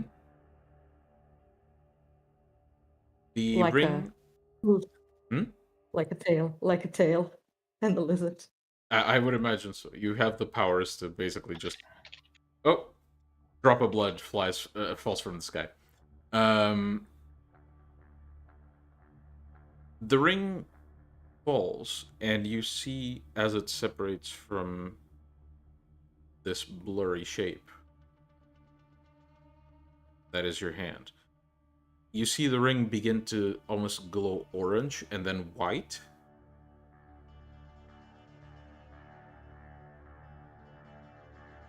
And just as you see this, out of the sky, you see Olivia manifesting into a more solid shape, writhing in agony as they fall towards the ground. Because shit. I have the wait. So remember that remote vicissitude I can do now? Mm-hmm. I'm just going to do the same with the ring on her. All right. That required a roll, if I'm not mistaken, correct? Oh, it's the same as like flesh crafting essentially. Roll it.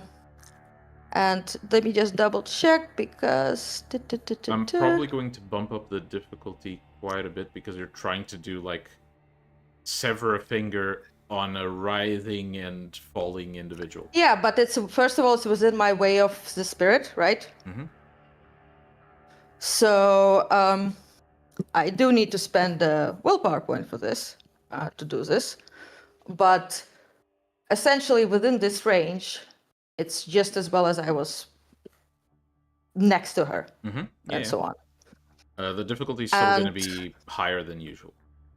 Unless Right, so you're it's- willing to like simplify the motion and lop some more off. Like a hand Look, or it's something. so it's 10, 11, 11, 16, 17. So it's 17 dice. I'm sure it's enough for auto success. I think for the interest of the story, I kind of want you to roll. If you're okay fine. with it. Just because I think it might make the story interesting if you fail. Go. 1, 2, 3, 4, 5, 6. Yeah, that's enough. So you barely catch it. But with a quick motion, almost like reaching out to help, you hear this really thin, really high-pitched sound, and with a sort of like a relaxed gasp, Olivia, essentially taking the motion of the fall, the momentum, vanishes out of thin air, and all you see is this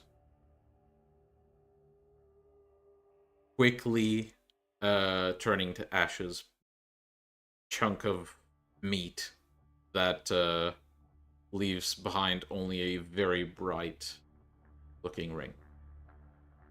Right.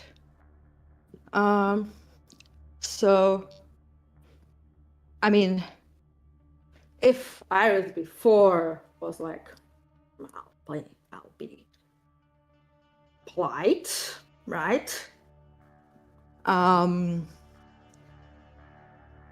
This is sort of like, now.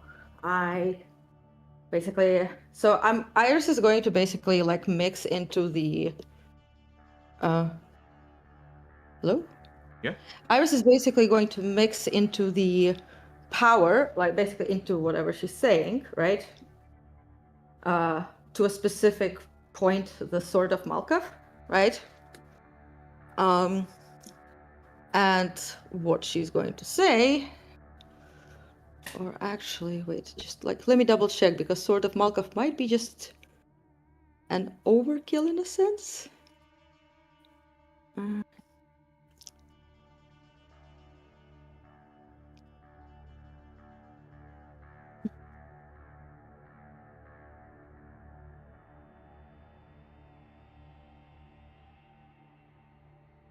Well, I suppose Dominate wouldn't really work well, right? You don't have the... I don't think you have enough... Let me double check. How many dots do you have? Yeah, I don't think you have enough dots in Dominate to do this without making eye contact with him. Okay. Then I suppose it's Sword of Malkuth because it's voice. Mm-hmm. So essentially I was gonna be like, now. I did come here with no violence intended, but that was a first shot. And despite that you think that an offense is your best action, this is the speaking of some truth, and that we're here to hurt you, it would be most wise for you. Sorry to interrupt. I just checked. Sword of Malkuth requires eye contact and a point of willpower. So same problem as Dominate.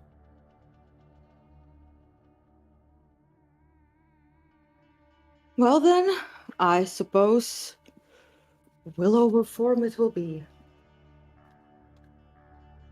Beautiful. Will over Oh form? no. Will over form or When RST smiles like that, it scares me. Good. I play nice with your character staying alive. Say nothing about nice things happening to them. So, do I have any idea this is happening? Well, you might get an inkling because, well, essentially, Persephone in the back of her mind just goes, "What the fuck?" I will inquire after that. Well, actually, I can do the Sword of Malkuth. Can you? It's just like I'll just have to adjust it. So I'm using the Breath of Whispers to talk, right? Mm-hmm. Doesn't see me yet, but I'm well within a range of being able to reaching him within 12 seconds. So like if I'm at the Even max faster rate. if you use your celerity. But yeah. Yeah, anyway, point is, I'm gonna start doing that talk. Let him guess where I'm at, right? And to activate the Sword of Malkuth, right? I'm essentially just gonna how to say, appear in front of him. Like not too close, right? But close enough that, reflexes, look at me, right? Mm-hmm. For that moment where I need to basically activate and with that new truth, right? AKA, I do basically, it is absolutely in your best interests to simply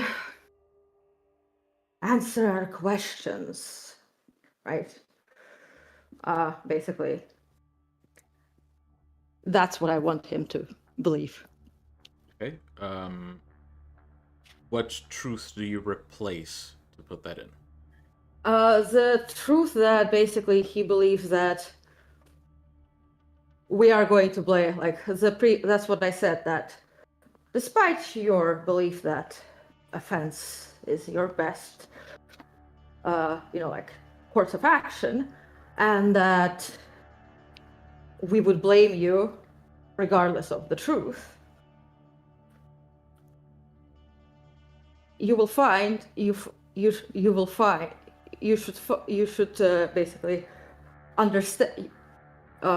You are best to simply answer my questions. That's basically the part which, like the Sword of Malkav, and then continuing on. Since I can find out whatever happened, either way, I just like to do things less plan. Basically, like, I just like to be a bit more efficient. Right. So the you, truth replaced is that we are here to blame them, blah blah blah, to harm them, but that it's in his interest to simply, talk with me. All right. So you may roll for that. In the meantime, Gabriel, handling the bit of information you inquire after, just because it's a quick thing. Persephone informs you. Well, basically, you hear the voice say, "I placed some safeguards. I shouldn't expect them to be triggered anytime soon, but seems one of them was. Someone just tried to kill one of you." Be the mage I that don't know. Iris is Maybe. going to see. Check on her, maybe? Okay. And Let's we jump all right. back. If you wish to handle that, SD chat, please. So I can handle it. If his current willpower is 8, then that's 1, 2, 3, 4, 5 successes. Jesus. So yeah, that's basically a year, right? That's an entire year of believing this. Yes. Essentially, as you start speaking, he tries to start like making a break for it, leaving his stuff behind even. You appear in front of him, and as you finish speaking, he says, "Yeah, I mean, I guess Look, it's I guess kind of your silly reser- why. I don't know Well, why I no, was it's afraid. not silly. It's not silly. It's quite reasonable, given my kind. But my kind isn't also a Sybil, in a sense. No, you know? lot are trustworthy enough. Well, Bogdan was trustworthy enough for you and your lot to basically be allied for generations. I mean, yeah, I suppose.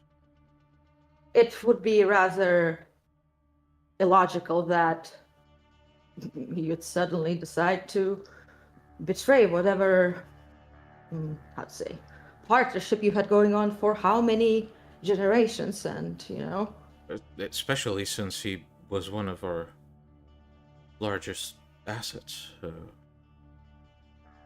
Exactly. I think this plan was a bit silly. You are reasonable to assume. May I walk you to my shop? I can offer you something to drink. Something your kind can drink. And we can discuss business. If your shop is secure, warded, yes, let's go there. As despite that, I can literally find out whether you had anything to do or not, or anything really. It's just that it's a taxing ability, right? So I don't think that would be necessary. Well, it's not necessary if we can literally have a conversation, right? Yes, of course. Yeah. I'm not entirely sure why I ever thought you lot might harm me.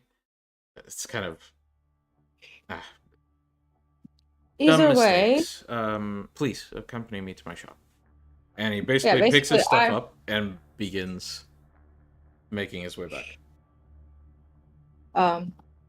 Iris basically abstains from any like conversation that can be overheard, whatever, until they make it inside.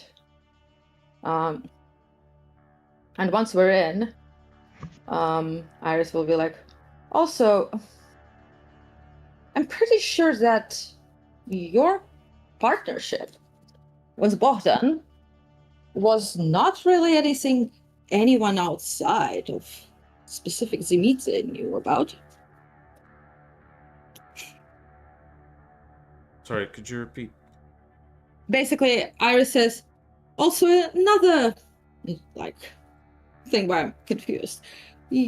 As far as I'm concerned, Bogdan's allegiance with your group was not really public knowledge.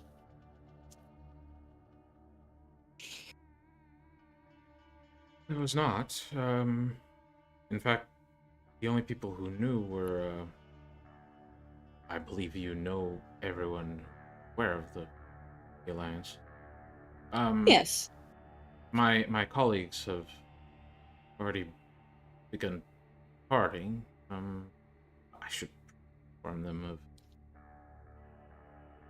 how silly that notion is. You But- can basically inform of the results of the conversation once I'm finished. Either way, my colleagues are already, let's say, investigating the scene of the crime. See, what interests me is, as far as I remember, a couple of weeks ago, I was told that there was an attack on one of yours. A mage was attacked or tracked Yes. or disappeared.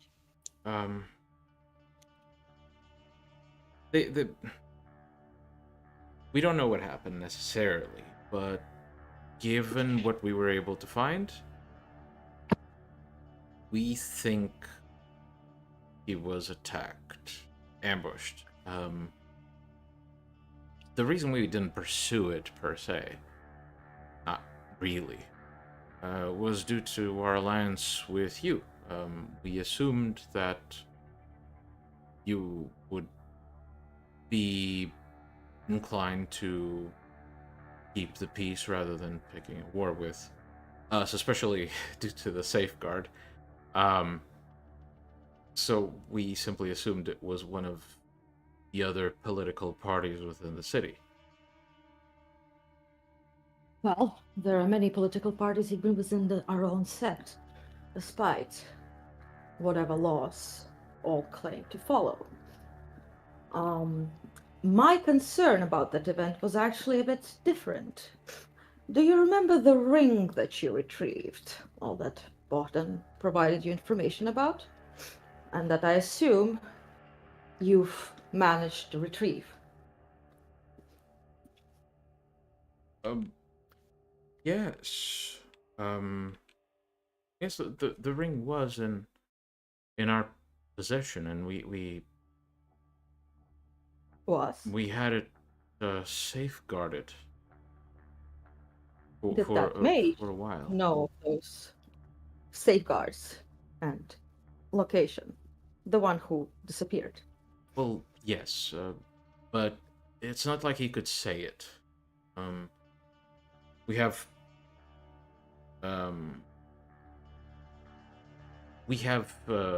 defenses in place to keep our secret secret. Yes, by the way, was by any chance Bogdan aware of location, safeguards, etc.? He insisted on hiding it himself, so I I'd see. wager if anyone knew where it was, it'd be him. Mm-hmm. Well, do you see the angle of my paranoia? Of course, Regarding... of course. I would imagine. Well, our initial suspicions were the inquiries that came from the group, but well, it would be logical to assume that you would want to get your hands on it. I see It is- now that that's a bit silly to assume. I mean, Well, you wouldn't kill for it. You'd ask for it, and we'd think it'd be let's reasonable just to give say the ring to you. that in my opinion, and the opinion of my partner, who, mind you, I really should be normally, if it wasn't for the fact that you're a mage and currently not an enemy, I would definitely be asking for a price to be paid for the attempt at my partner's life. But I understand your worry. No. You're absolutely right. Um, I understand your society deals in favors. I'm sure I can repay the mistake with a favor from myself to you, or to this All right, partner of yours, I'll- if they I survive. have something in mind, but let's finish the conversation. So, point is,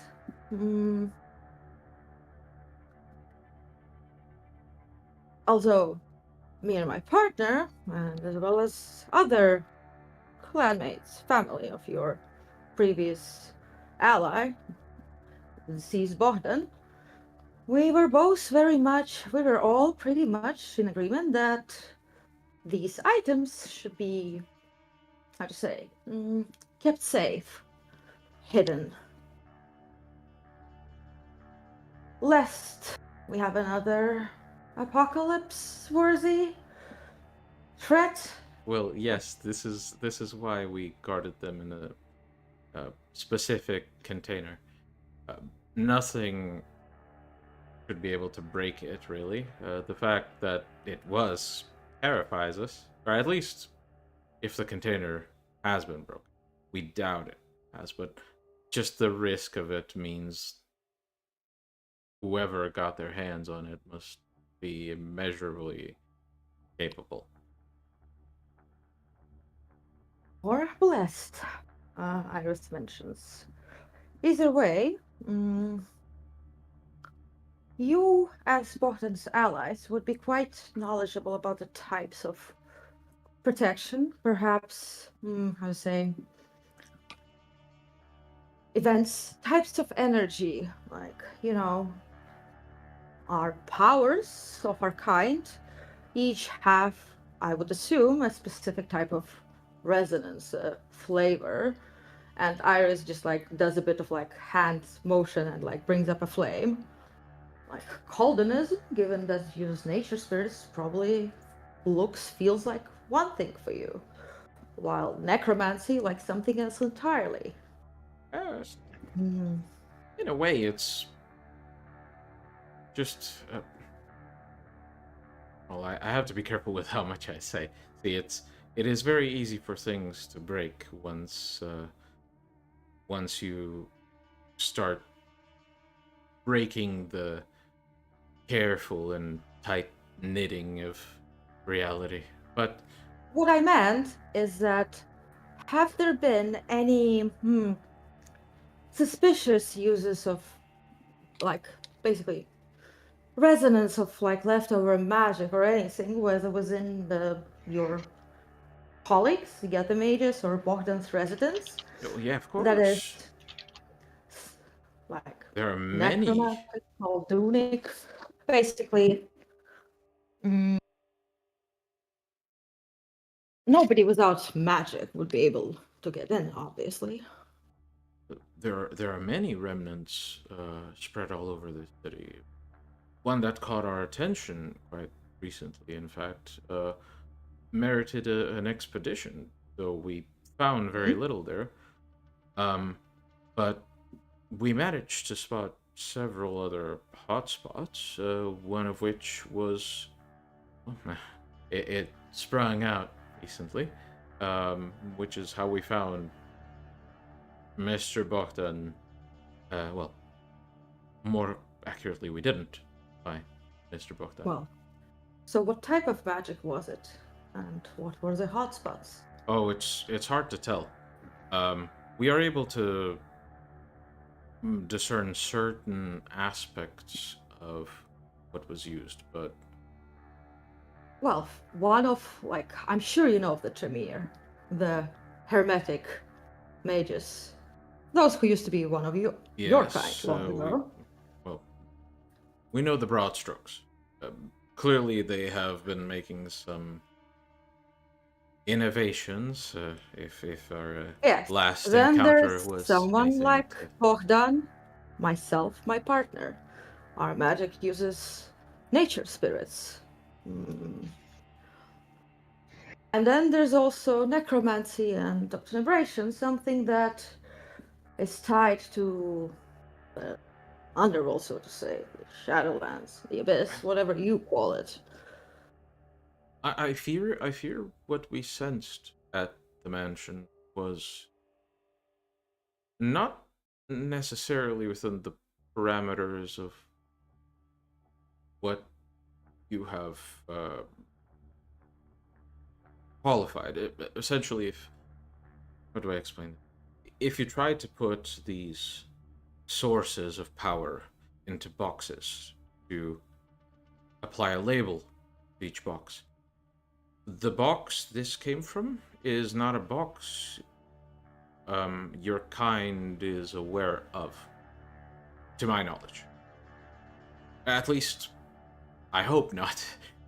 The world still exists, after all. Well, the Tremere wouldn't have natural, like, it's unlikely to expect they have connections to the Shadowlands or whatever's in the underworld, right?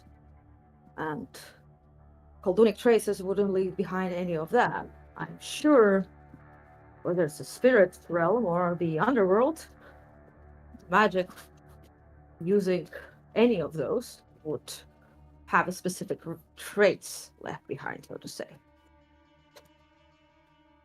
Well, how do I explain it? When you perform your tricks, yes, you conjure effects borrowed from aspects of the natural world, yes? Yes. We would sense those aspects and anything that tampered with them should you use one of these effects in a flamboyant enough manner. What we found at the mansion shouldn't happen. The closest thing you might find, some of your kind dabble in it, but barely. What do they call it, those who dabble? I'm not familiar with the terminology. It most likely deals with darkness of some kind. Ah, well then the Abyss. Okay, so you're familiar with that term. Yeah. What we found there was as if a window was open to the Abyss. Mhm. Problem being, that shouldn't happen. Not unless, well, not unless the world was consumed by it too fast for anyone to be able to investigate. Well, there's a clan among whom the elders can certainly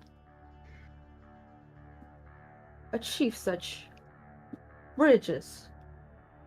Not like a black hole, but Almost. nonetheless, they can enter, they can open portals. I would say it's almost like that.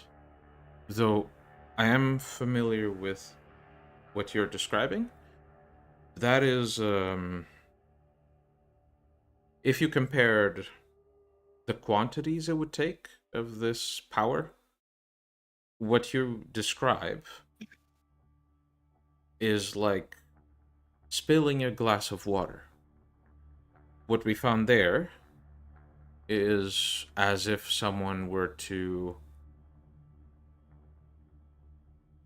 suddenly manifest the ocean for a split second. That is It should not be very possible, and we are still considering if our readings are wrong, but the situation is volatile enough as is, and since we might be targeted by something, obviously not Wow. your kind, but we might be targeted by something, so we've been organizing a retreat until we That feel is- That is a reasonable choice. Especially given your, how to say, a broad range of abilities to, observe magical events. Yes, and I believe it is the wrong decision now, since No, It- it is the right decision because that ocean, normally not possible, but there are specific circumstances and parties involved that definitely is possible. And mind you, you're currently simply confirming my worst suspicions. Madam, we can't leave. You can and No, you should. we cannot. Before we thought it was one of your kind involved in this. That kind of Hunt. thing is possible only by very specific ones of our kind. It is not. That's the problem. It's impossible for it to be one of your kind. Well, And it is- regardless, we cannot leave because whatever is out there, it doesn't seem to just hunt us. It's clearly targeting all of you as well. We're can deal with allies. it. We must help each other. Yes, that is the pact Right. we made. Right then, from the little, so, now, before you argue back, etc., again, you're not wrong. You might be targeted by whoever did that ocean, and no one except one of our kind can do those things. At least there's a very specific condition. Mind you, not for me to reveal a lot of, how to say, trade secrets, but that is a fact. Now, our group has enough information and ways to handle it, patronage, so to say. You, without Bogdan, technically do not anymore. Now, remember that whole thing where you said that you're willing to do a favor for me? Of course. I did not ask for a blood price for harming my partner when I did say I come in peace. So the favor that I ask of you is A, let it be known to your fellow colleagues that the Archbishop knows that you had no hand in this event. And the second one, from what I've know little of mages and your abilities, I will just ask you to simply forgive me, given the circumstance, one violation of your, say, freedom. To have this conversation, I had to use a power of mine.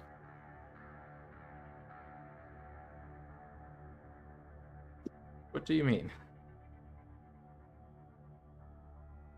You or your colleagues, and you, given your abilities, will be able to, dispel the effect. Nonsense. You don't need to make up reasons for me to grant you favors. Well, do you remember It's quite that part alright. where, remember that part that you said you'll trust what I share with you? So just trust me on that. To avoid violence and us flinging things, I did have to, do a bit of social lubrication. Your colleagues, No. can you just pass it along to your colleagues? I don't need you to believe me, okay? Can you do that favor to me? Pass the message, but it is clearly false. Why would you want to be incriminated? This puts you in jeopardy. Well, yes, and also, because it was the more, let's say, non-violent means, all right?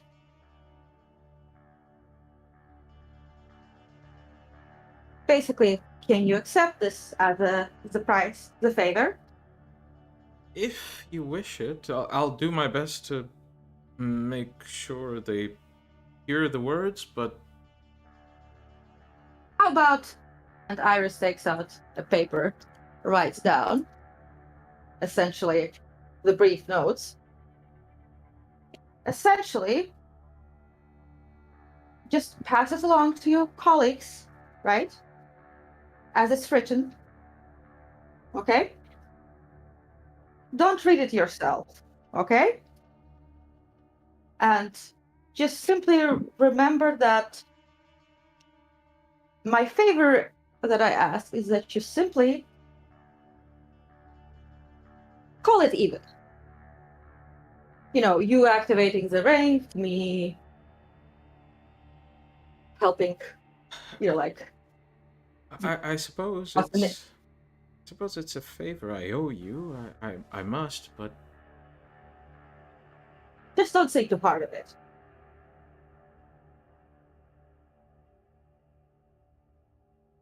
Yes. But either way, I do advise that for the moment, it's best for your cabal of mages to retreat to some distance, safe haven. With all due respect, I think that is something we cannot do. We cannot leave allies. Right. How about then, after you deliver the message, right? You'd revisit it, right? With all facts. But deliver the message first. That I don't hold you accountable. Deliver the message, then decide. If you still decide to do what you currently think you should do, great. If you see it the other way, when that happens, after all, you as a mage should know, time will show all, right? Then I don't hold you. Okay? Of course. If you insist, I would still caution. Now, final question. Quite not too long ago, Bogdan said that none of you mages, that Jack, the other bishop, the Zombra, is no longer, is persona non grata with you and yours. Have there been any movement from Jack regarding interest, attempts of communication? We had established some times to meet, some meetings to collaborate in the investigation of the artifacts we've collected. The ring mentioned. I was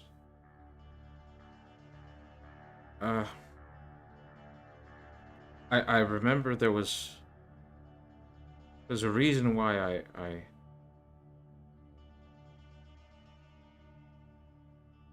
I suppose I rescheduled it. I see. But I haven't had word from him in a while. Is he doing well? All right. I can try and locate him if you'd like. No. In fact, that would be potentially exposing yourself to somebody who is part of the situation. Is Jack a target? He is a suspect and a primary one. No. No. Ma'am, it's impossible for him to be the perpetrator. It's impossible. Again, there are secrets of our kind that is ours to bear, just like there are secrets of your crafts that No. you don't reveal. I respect your. I Let's respect just say, you visiting my listen, shop. But understand that he. Okay, Iris basically like, what I mean is to say that Jack might very well be serving those with those abilities. After all,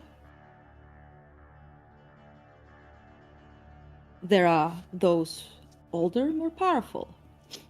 then we should warn him. He might be in danger.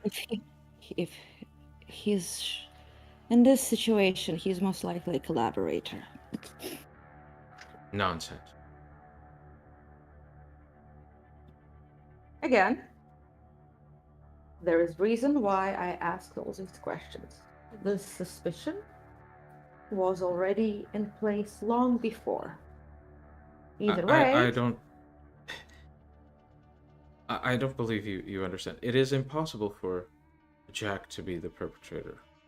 yes, I agree. None of you or your allies, none of you would perform this atrocity. You are not capable of it. You don't have the means to perform it. And there are those among his lineage capable of that. Perhaps, but if Jack truly does serve them, he is an unwitting servant. He should be warned before he's put in harm's way. It is not as simple as our kind.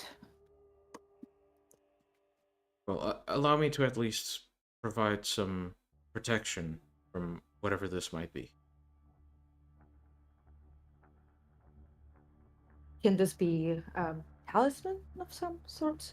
It will take some time to create, but I can provide items. How about this? First, perform this favor. Go back, meet up with your colleagues. Pass on my message. Let them, discuss it. Like, let things happen as it is. And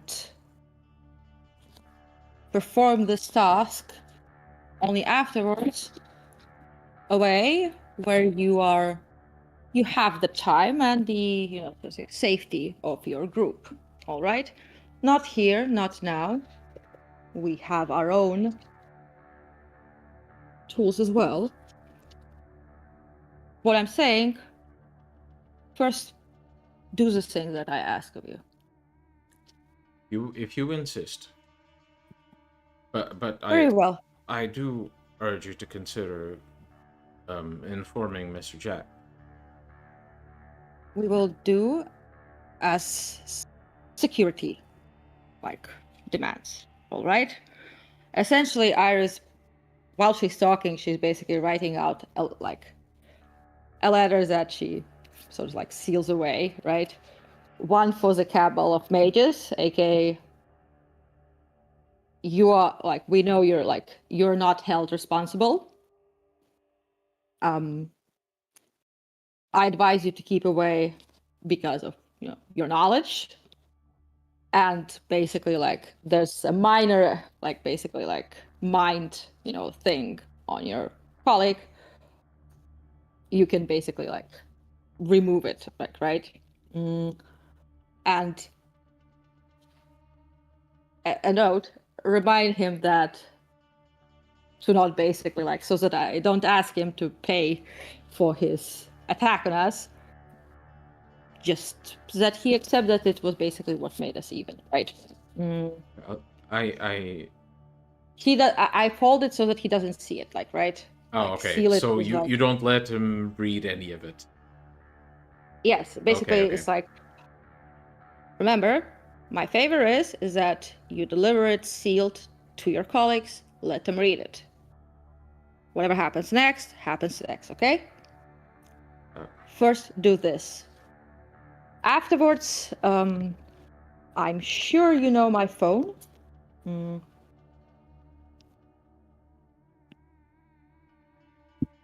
If you need to reach out, do it. I'll Otherwise...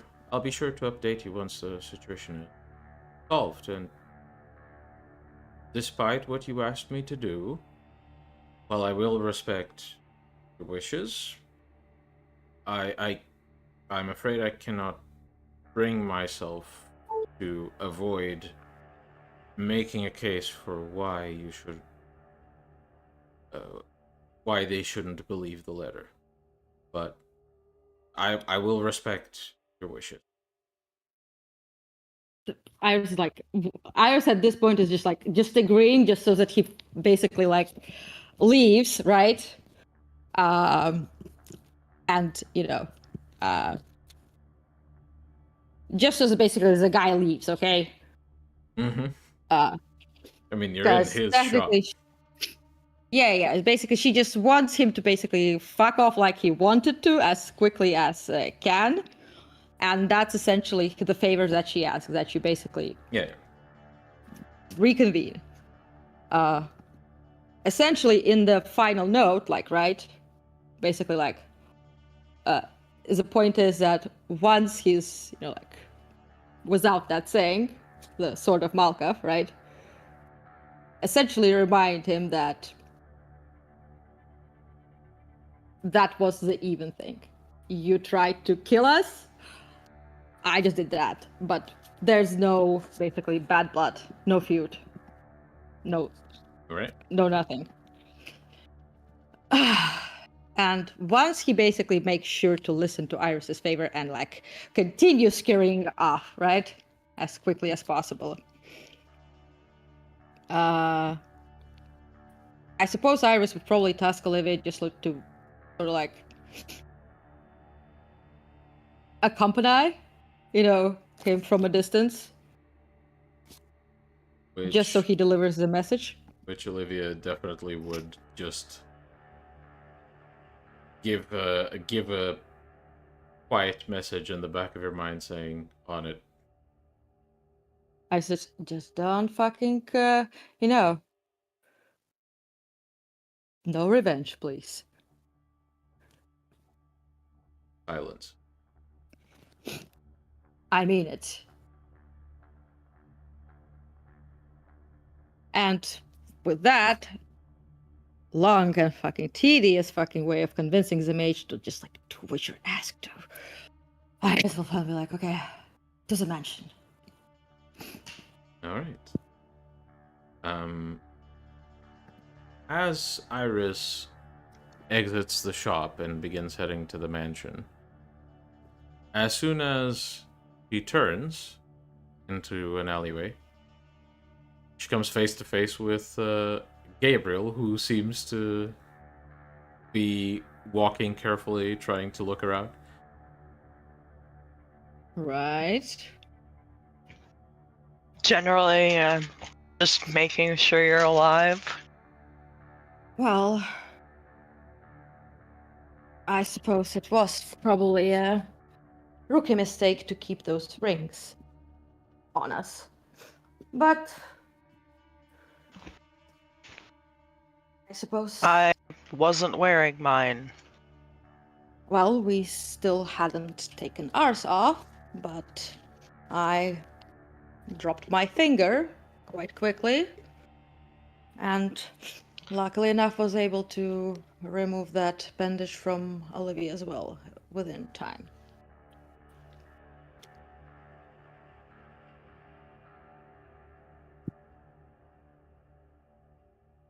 I'm glad that you're both alive.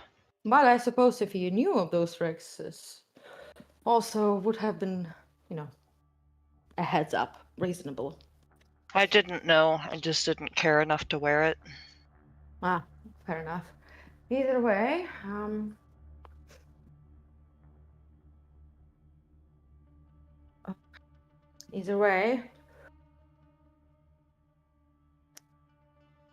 I wanted to travel very quickly to Wahden's mansion, but you are technically, what slowed me down. Are the other two, Abel and Jasper, still there? No, they fled out the window because of a particular item that I have in my coat. Carefully wrapped. Right then, care to fill me in as we... Let's take I this. can drive. I hold Ah. up Abel's Perfect. keys. Perfect. That works. Care to fill me in about your findings? But what I learned from the mages, Abyss, that whatever was there could harness the abyssal powers. That is what we found as well. Apparently there were ghosts or something that Jasper spoke with. Right. And then By the way, Jasper touched this item in my coat and fled out the window. was there at any point did you find some sort of box, something that was broken open? Yes, I have it in my coat, carefully wrapped, because I didn't want to touch it. The box or whatever was inside? Clarification, what do I have? The box. Yeah, that's what I thought. I have the box. A box, at least. It's what Jasper touched and then basically flew into a frenzy and fled. Would you like to know what was kept in the box? That ring.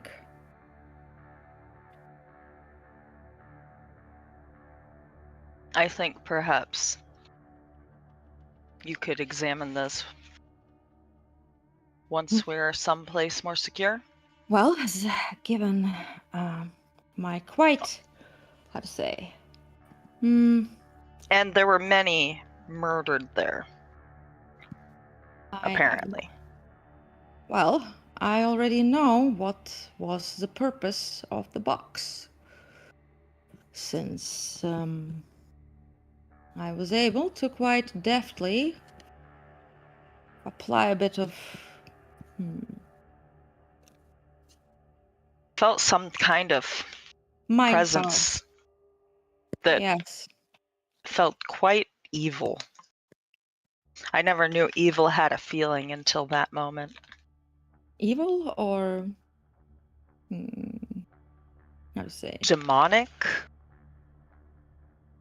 I'm not well versed in the demonic, but that is my first guess. Iris then looks at Gabriel. Do you know that it is actually quite difficult to separate whether it is abyssal magic or demonic magic? As in, that the things that the Lasombra practiced and what the Infernalists practice. I did not know that. From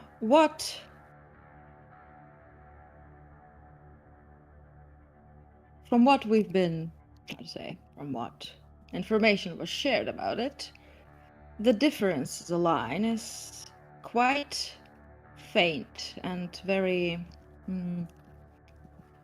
it's difficult to say whether something is the result of a demon or whether the result of La Sombra abyssal magic. Jasper did mention abyssal mysticism, abyss mysticism, and to look for signs. Well, I personally do not know what to look for that. well, what the mages said is that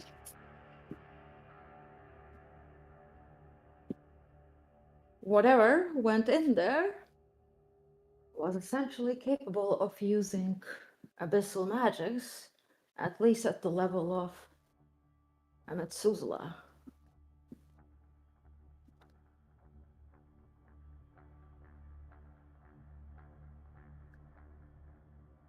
Someone, That sounds very unfortunate for us. well,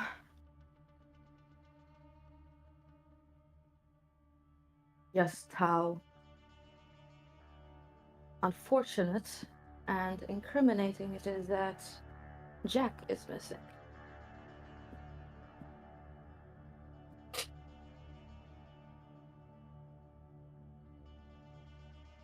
If that's the case and he's involved, we'll have to Well, do something.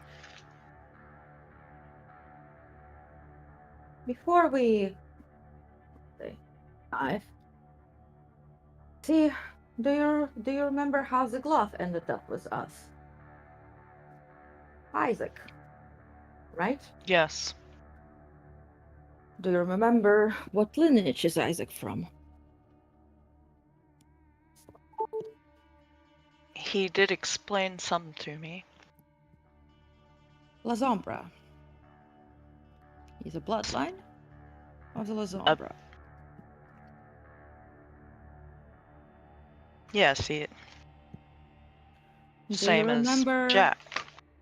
Do you remember the cathedral or the night of that event? Yes. Bogdan's, I'd say, lack of awareness. The way that many others were, like Olivia was frozen. Mm-hmm. Do you remember what Jasper said? That our actions are driven by those of the progenitors.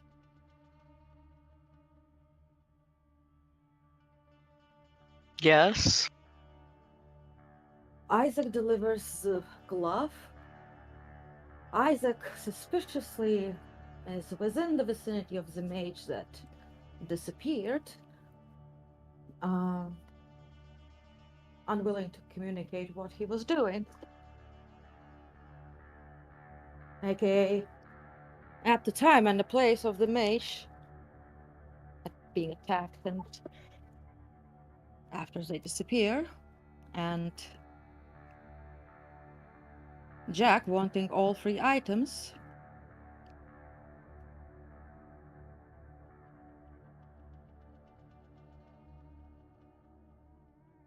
Jack, who also gave away the glove in fear of something.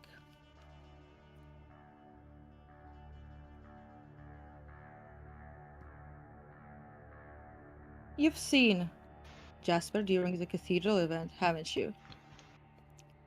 Yes. Well, something like that can very well happen with Jack.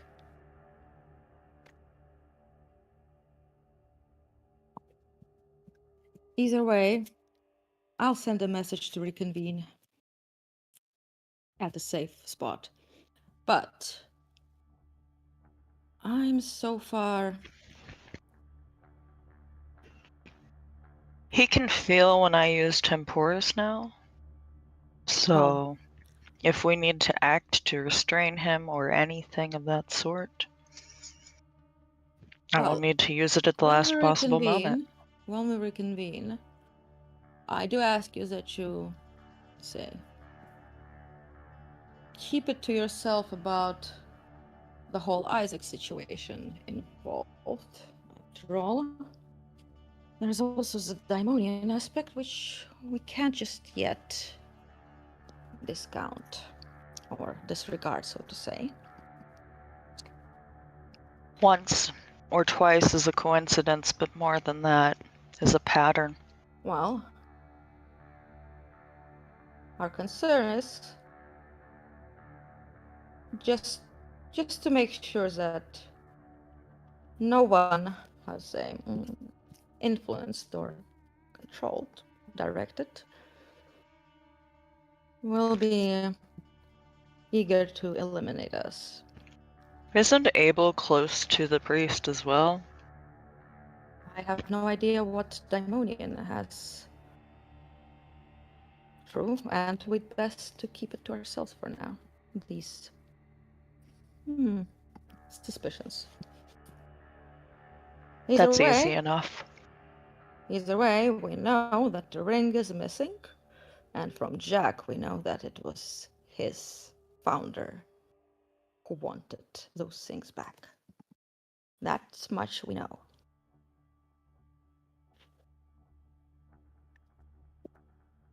So then basically Iris texts Abel, Jasper, and to meet back again. And you can have your break time. Yes, because we've delayed it quite a bit. So, with that, we'll take a short 15-minute break and come back. We'll see if tonight's session is pushed a bit late, or if we simply use the last. It'll be about 40 minutes. Yes. I hope you're enjoying the episode, and we'll see you very soon.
Welcome back. We rejoin Abel as he soars to the sky, looking down, searching for his packmate. Abel, as you fly over the forest, see no signs of Jasper's presence. Not until you reach the edge of the woodland. And you see the highway that passes by property. And right under one of the streetlights is Jasper. His hood pulled back, and he seems like he's come out of Rotrek, but he's in sort of this post frenzy haze of confusion.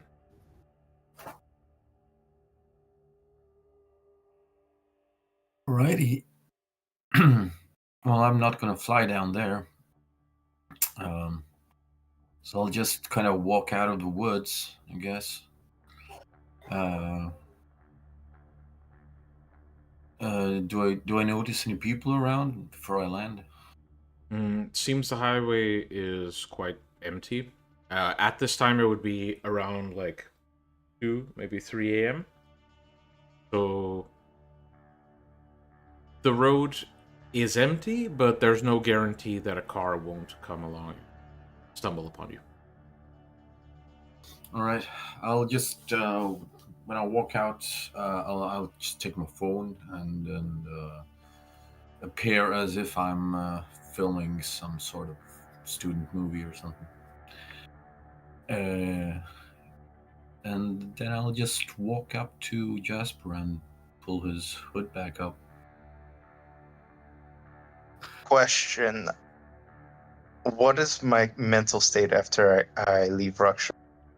Am I like confused only or fearful? So What exactly am I? I've given you the information about what you saw. I've given you the consequences. At this point, you came out of frenzy. You came out of Rotrek, so you've regained control over your actions. That does not mean you're completely settled. You might be still agitated, but it's entirely up to you how you want to have Jasper react. Okay. I will make soothing I noises. would imagine. I would imagine, even without paying attention, while not being shaken by what I saw, seeing something coming out of the shadows, extending a hand, the immediate action Jasper would do, or reaction, would be to strike with its tails. All right. Make an attack roll. I'll give you disadvantage because it's sort of like lashing out at this random thing. So difficulty will be a bit higher. Okay. Give me a second. So I can see what the roll is again.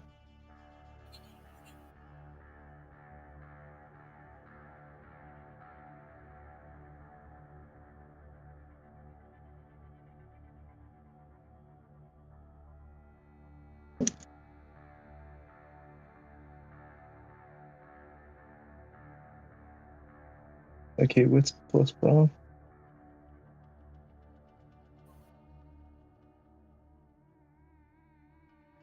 That will be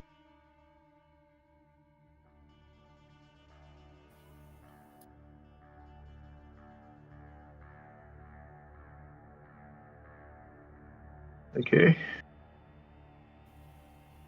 Hopefully I won't roll well. rolls all 10s for once. Fuck, I rolled well. Okay. So, Abel, make a stamina roll. And include your fortitude. And obviously, don't forget our homebrew. You can spend 1 blood point to make your fortitude all guaranteed successes, and just roll your stamina. Yeah, what else I'm gonna use my blood pool for? So, I spent a blood point, and then I'm gonna roll my stamina.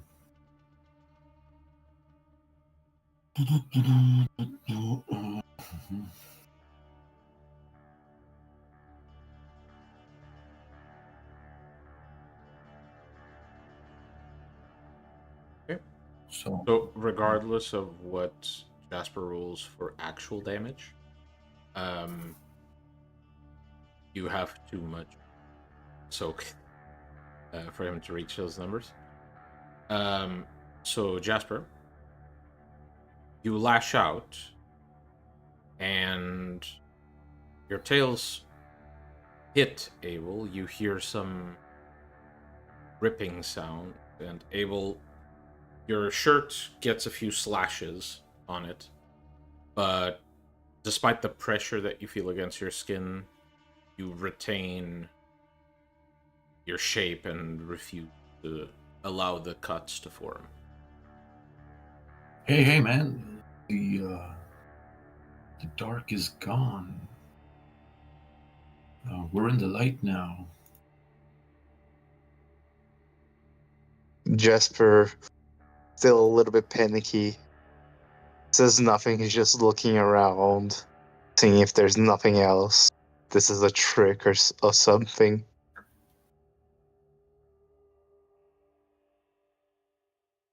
You're real, right? I'm real. You're not here. No, I don't know what you saw there, but it sure freaked you out.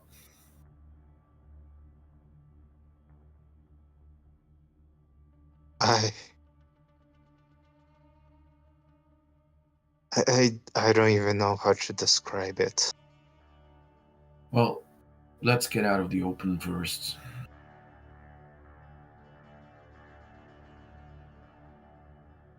Now, there is no other lights, correct?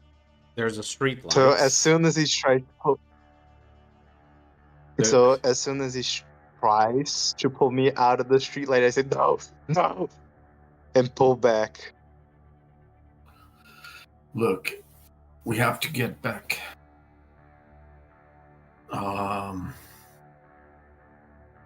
Gabriel's already probably with Iris with the box.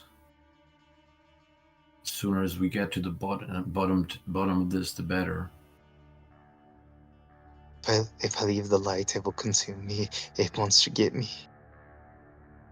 No, I can't.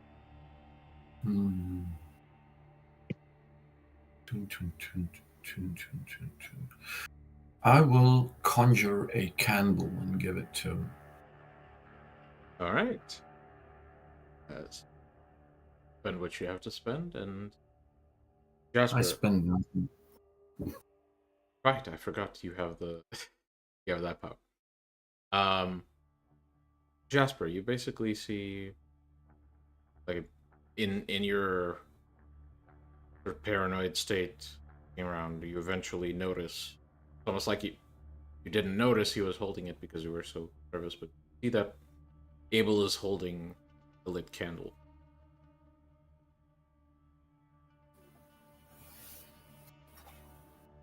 Do I have to roll courage? No, it's a small enough flame that I'm not heavy roll, especially since you're like, it would be something that would fight your current fear.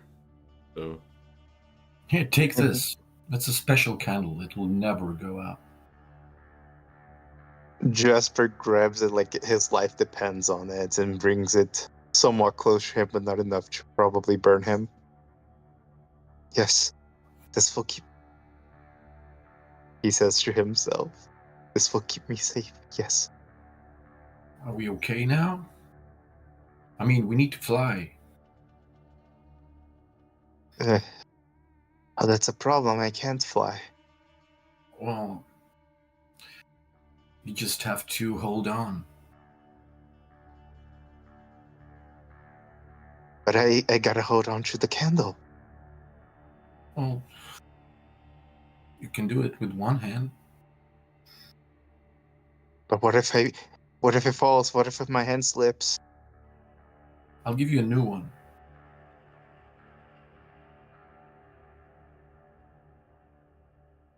Okay.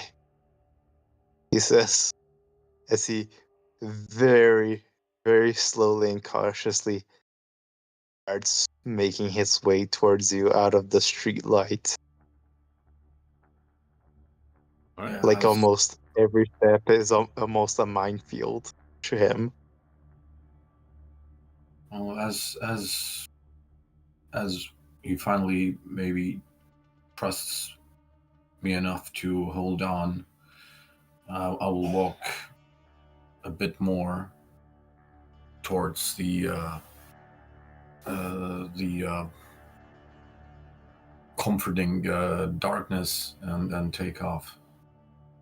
Beautiful. Okay. So Jasper, how much would you say you trust Abel?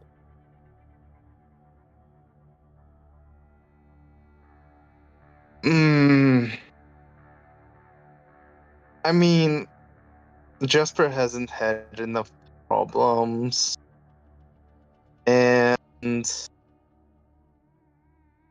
Abel hasn't caused many major problems. I guess he's somewhat trustworthy enough to know that he won't do something stupid and get him killed. Drop him. Eat. In that case, you can make a courage roll, but the difficulty is going to be lessened by the, fact that it's Abel trying his best to accommodate you. And definitely not trying to troll you, right, Oit? Yeah, sure. Good. I mean, it's just turbulence. Just turbulence, is it? And grabs him by the foot, Illicit. puts out the candle, grabs him by the foot, drags him around. Oh snap! Okay, so you're confident enough in Abel's abilities, and at least you got a candle, so it's not like your surroundings are completely dark. You can manage, but you feel yourself a little nervous. Abel, as you fly through the city, eventually, your phone buzzes. Realize that Iris is getting the group back together at the asylum. Well, that's where I'm heading anyway. Two of you. I forgot to get my hands free with me, so I'll just make haste. The two of you, as in not Abel, maybe Jasper falling into a dark city. The two of you eventually reach the rooftop of the asylum, and you make it inside. Oh, Jasper hurries inside towards the light of the building. Yeah, it's much more comforting to be inside this building because there is actual light flooding every room, basically. And both of you make it inside. I would assume you go to Iris's office. Hmm.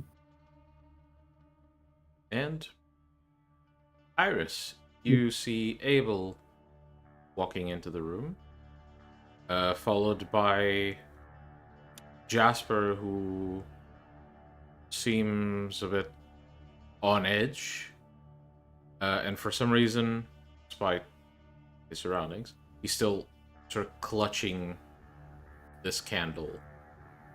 Mm-hmm. I'm making the candle permanent.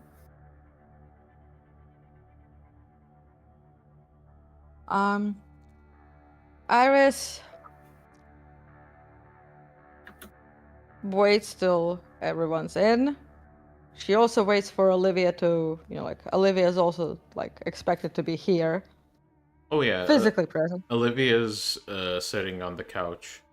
Basically, you see Olivia sort of forming back a hand from the wrist. By the way, Iris quickly looks to Olivia. And let me write something in the ST chat. All right.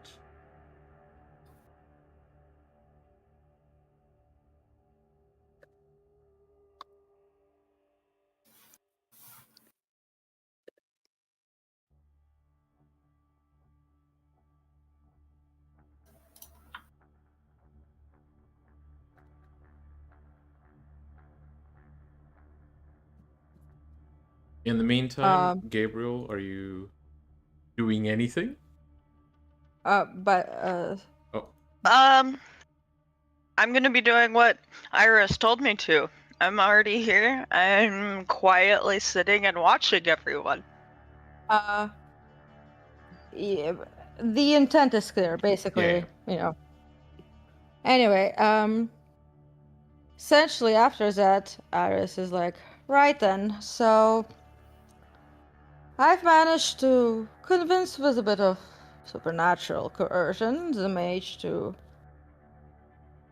reveal their findings and other things. And Gabriel has given me a brief overview.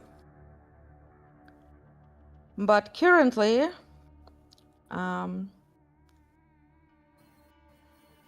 let me just essentially give an overview of the timeline.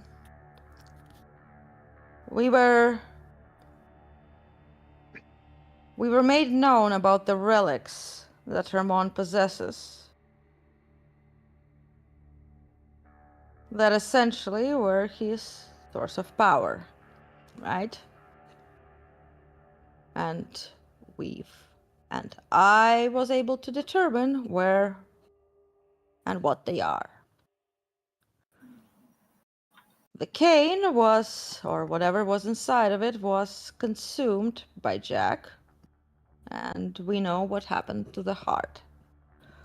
The ring was retrieved by Bogdan and his mages, and then kept by them. Now the glove, according to Jack, was one night delivered to him by Isaac, who wasn't exactly sure why he had it, but that he had to deliver it. Right? And from what Jasper said, Bogdan communicated. We also understand that the eldest certainly didn't want to release the ring to Jack. And for the purpose that Jack wanted it. Furthermore, later on, I'm not sure if everyone was present, but Jack gave up the glove, fearing for loss of agency, I suppose. And his ancestor wasn't particularly pleased about this decision. choice. So we know that Jack's founder really wants all 3 relics, and for Jack to consume all fragments of the power within those.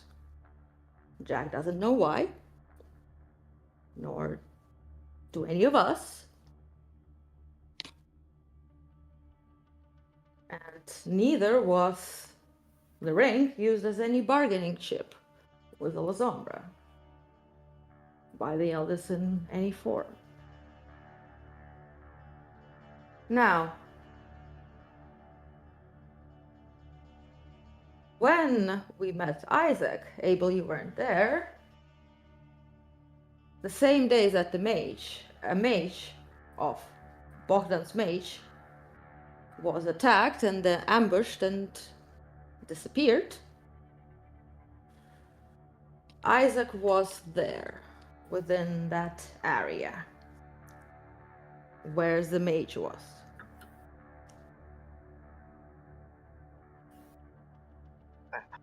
I saw what took Bogdan. According to the mages, there was a massive influx of the abyssal power in Bogdan's mansion.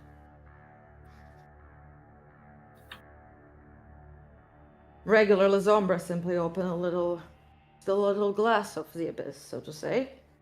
That was like an ocean. Something, according to them, is impossible lest the world be destroyed, but we're no strangers to the scope and ability of the antediluvians and those like them. And neither are we strangers to how they can influence those of their blood. And Isaac is of that blood as well, despite his being a bloodline. But he's of La Sombra's blood, as is Jack.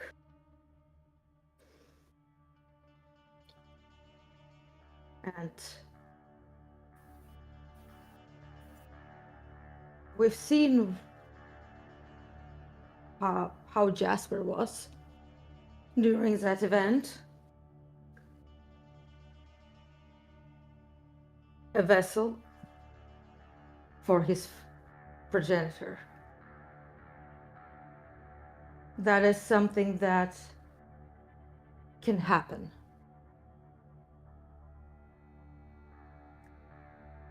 And Jack is missing. And furthermore, Jack already had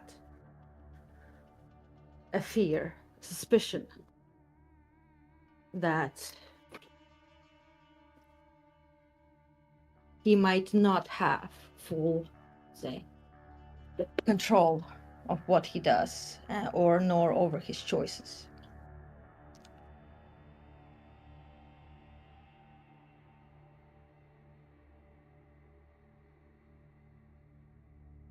And Gabriel had a box with him. And from what I found from the mages, Bogdan was the one who had the safeguards, the location, aka he had a box within which the ring, so sought after by La Sombra, was kept. Something that, according to what they know, shouldn't have been capable of being broken open, etc. But needless to say, not even the mages know the full scope of abilities the founders of our kind can have.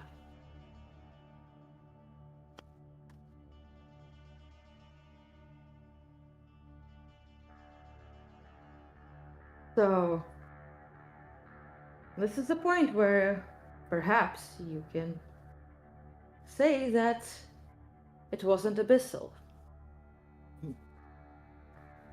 That this was someone else's doing.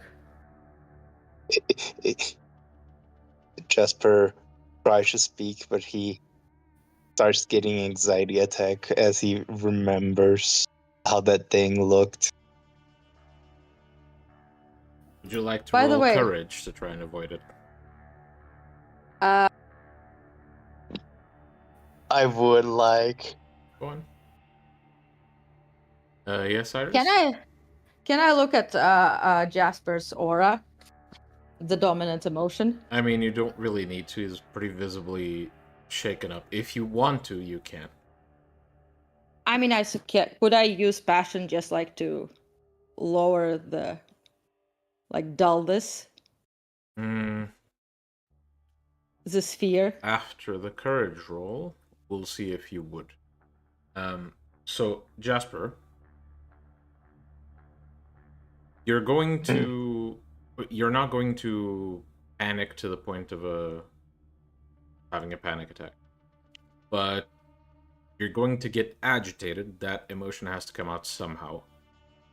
This can be, sort of a burst of anger to try and mask it. This can be, apathy. This can be dismissal, avoidance. But the emotion has to come out somehow.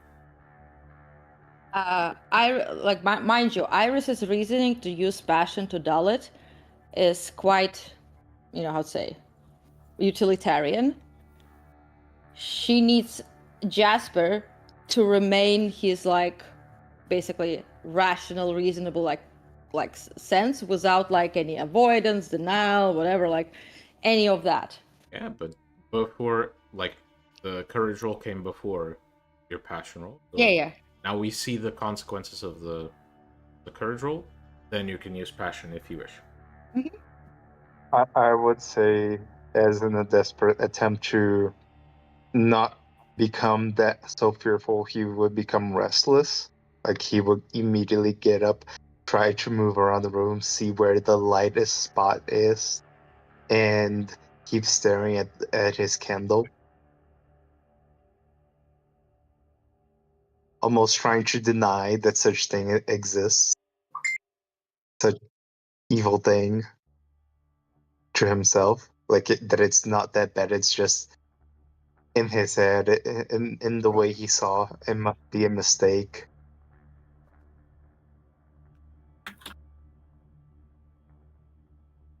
Right, so the three of you basically see that at the mention of the concept, Jasper sort of jolts up to his feet and starts pacing around the room. Okay, What's Abel's reaction to that? To how Jasper reacts? I'm sympathetic. Iris is going to basically speak up, and obviously I'm applying passion with the words.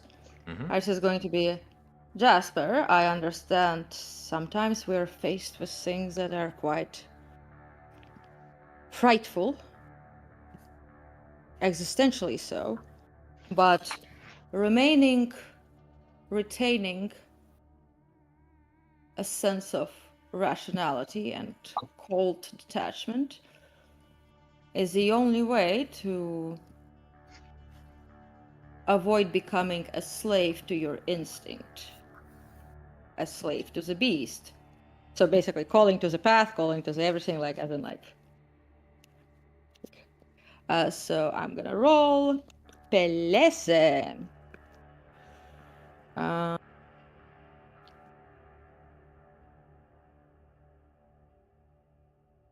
So unless Jasper's path rating is 9, right? That is 1 success. Let's... So that is it 1 success? Oh, it is. Okay. So I don't know. Jasper.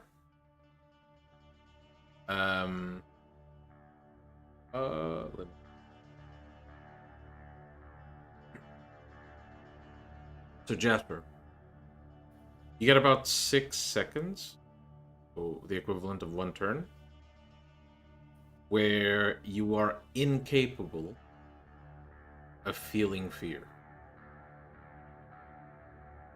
Do with that information as you will. Okay. As soon as she says that and he feels himself coming down, he turns to her immediately and says, "What attack Bogdan? Was the shadow like being like I never seen before? It vaporized people and almost cleared them from, well, having a body or any trace left of them. And It now you can vaporized." start panicking. Now you can start panicking again. And since And and the box, and that's probably when it's Okay. he's not expecting to And hear, this and is immediately basically, and this is the fetal moment where position, Iris holding the is like, candle. fine, I'm gonna spend a willpower basically and do a second attempt. Okay. Mm. I know you don't have the common sense merit, but given your age as an Ancilla, I feel obliged to inform you regardless.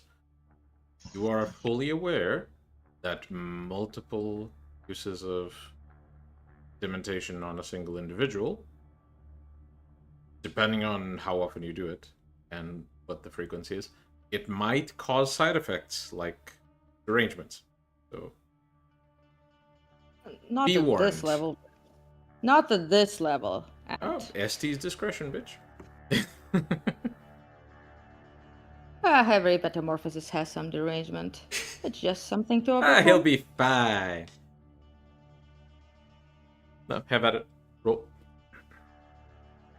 Okay, so I spent a willpower point just to be sure. Mhm. Pelese! Okay, definitely hits. All right. That's. Difficulty is his pass rating, basically. Mm-hmm. So Plus Jasper.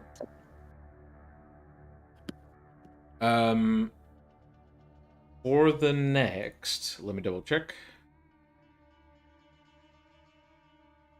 For the next 5 to 6 sessions, you are incapable of feeling fear.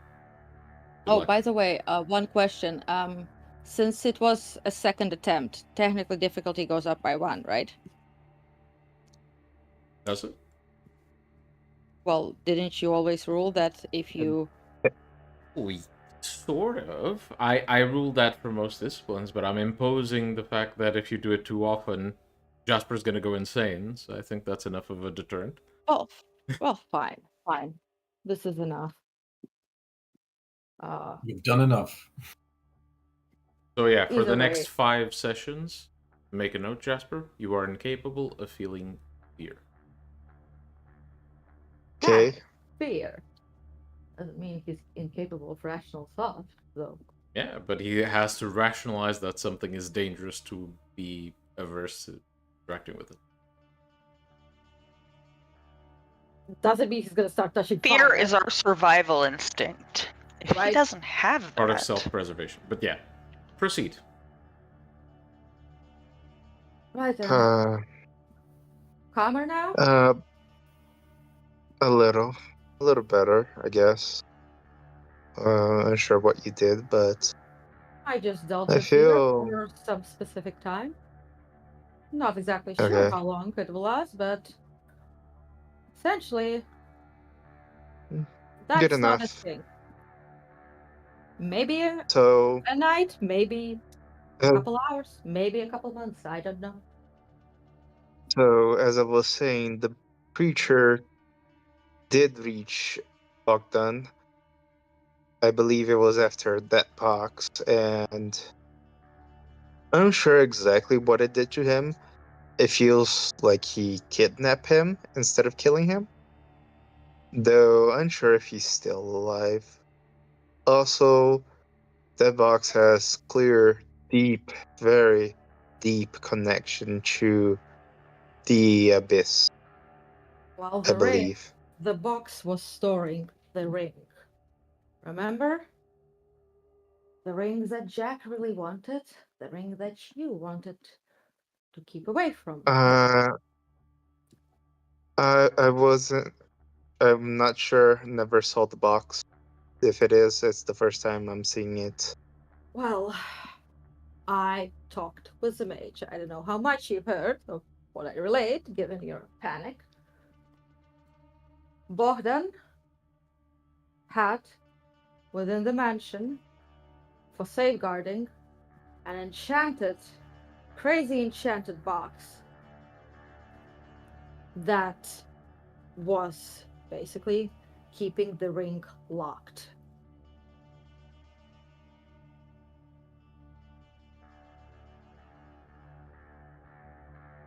And only the mages And knew that's where it was, as did Bogdan, obviously.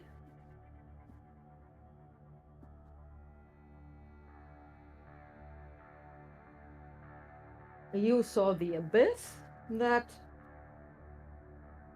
I suppose. yes, I saw the fucking abyss. What about it? Well, who deal with the abyss? Who was De La first? Sombra. Who's, how to say? What was it that Jack relayed to us about the La Sombra? About how their founder is somewhere was in that darkness, was in wherever realm. It didn't feel that I was looking at an entity like a Methuselah. Well, who are we to know what exactly transformation, transcendence happened to that entity? And what they looked What towards. I'm saying is, what I saw was more like a force than an entity. Well, when I look at the eldest, was Melange, it looks more like a living organism than an entity.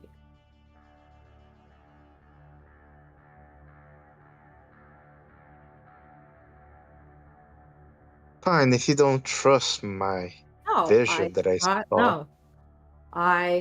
In fact, it simply furthermore implicates that, how to say, it must be that antediluvian. It must be the La Sombra antediluvian.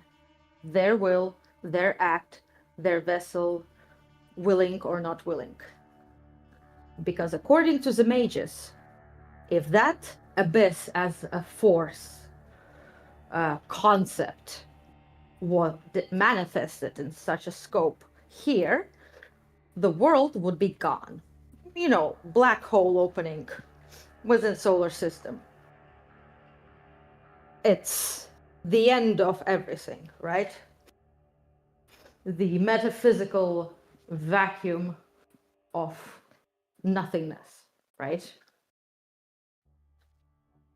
That is the force, the concept thing, right?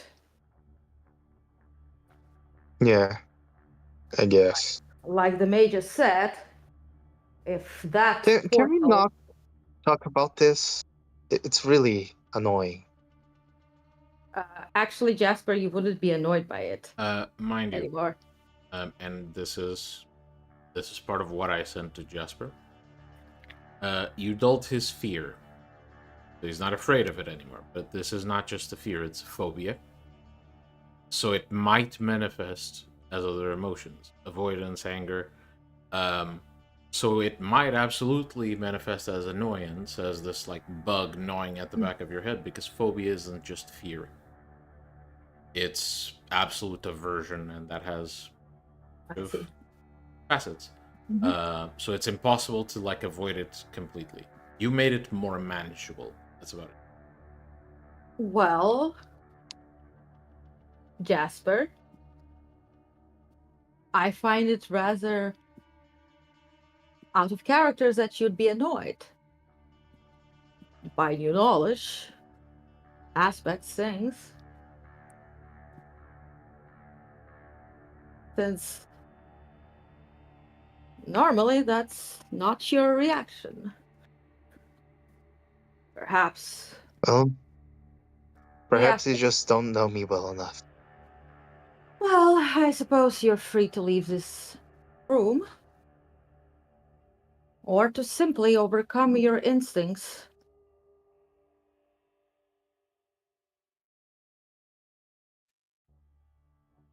And reflexes. Choices to you, I don't care either way.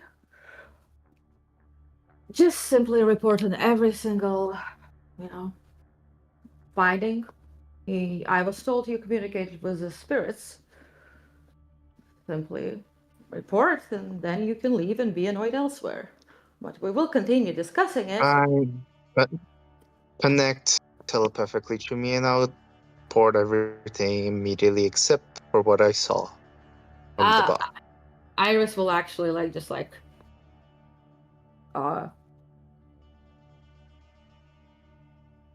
Iris is like, I don't need what you saw on the box. Just your like everything except that. Abel? Your Yes, that's what phone- I wish to do. Abel? You there? Yes. Your phone buzzes.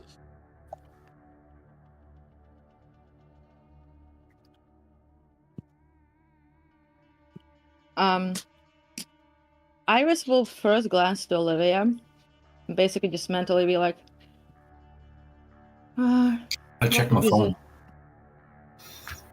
Like, she'd basically just be like, is it better if you... One moment, Iris. Abel, in your phone, see a message from Isaac. And it says, I found something you might want to...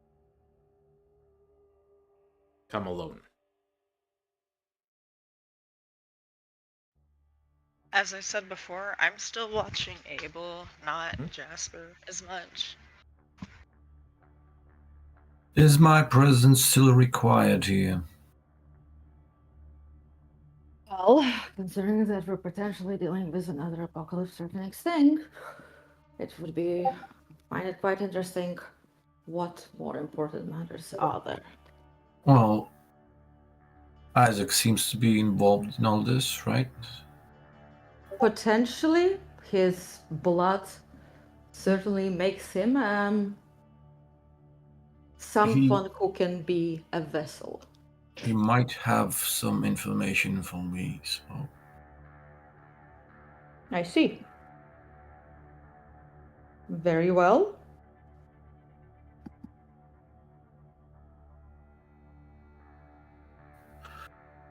Yes, well, if I may be excused, I will leave now. Go on. I approach Gabriel. My keys, please. I pulled them out and dropped them in your hand. Thank you. You're welcome. And with that, I leave through the door. It's crazy that you have to specify. I mean, in this group, he does. So, basically, Abel leaves. The door shuts. And without a word, Olivia seems to test the new hand. Then stands up, and as that motion happens, all of you cease to see them. Cease to see what? Sorry. Olivia just... I see. From your, it's like you can't spot them anymore. Our presence has ceased to be permissible to our minds. I would, is the window, by the way, open?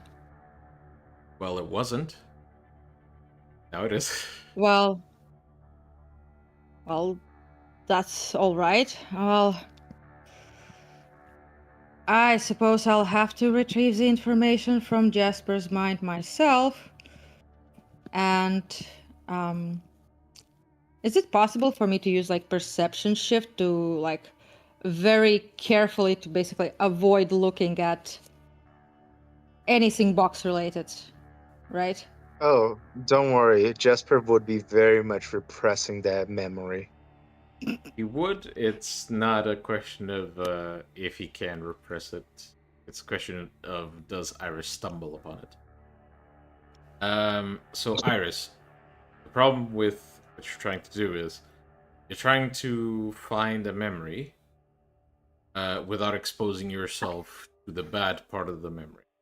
It's not something you can avoid. You can try and like steer things the right way, but if you stumble upon it, you stumble upon it. It's not something you can avoid or fix. Question is, can your mind handle it? That's more the Would it be, for example, possible to, so to say, like, hack the thought process by, using like mesmerize on Jasper, that basically think about the events that you've like of your, let's say, investigation up to the moment before like the box, aka like in order. so Or even like recall verbally, because like you'd have to like recall it.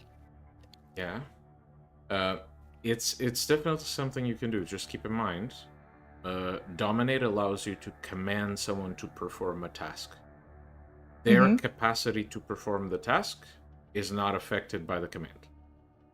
So if you use dominate and tell someone to sleep, they will attempt to sleep. It doesn't mean they will sleep. Essentially, it's on the premise that if you want, basically to achieve what you want to achieve here, I get what you're getting at. To achieve this, best approach that you've suggested would be the command for him to verbally retell the story and tell him to stop when he gets that fear memory. The trick is Iris hasn't been there, so she doesn't know when the fear memory shows up. Well, luckily, was told Gabriel's in the room. Well, she was definitely told by Gabriel, first of all, that he used Spirit Stash on the box. Very true. But he'll think about it before he says it. So it's a question of, did Gabriel give you an accurate enough retelling step by step of the memories? Also tried to explain about the dead people and just talking to them and stuff. Yeah. So essentially, Iris says, right, Jasper. So to avoid me ending up in a frenzy, I'm gonna use dominate so that the brain the thought process pattern is more predictable. Gabriel, I'd want you to warn me when we approach the discovery of the box, right? With some advanced warning. How am I giving you the advanced warning? Just verbally, I'm still be able to hear everything, mind you. That should mitigate potential risks and contamination. Right?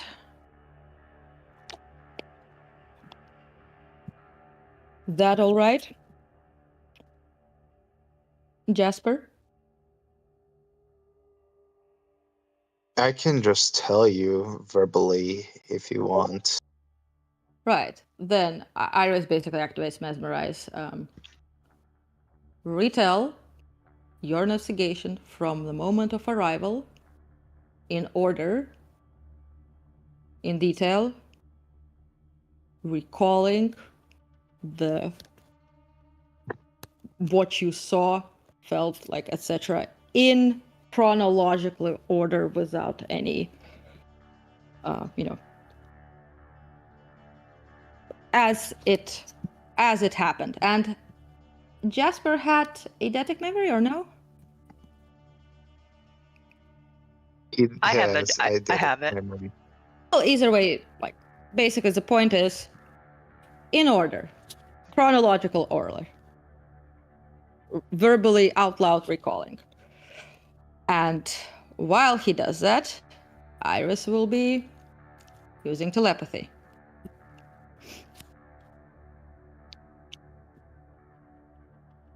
Okay. So Do I have- first of all,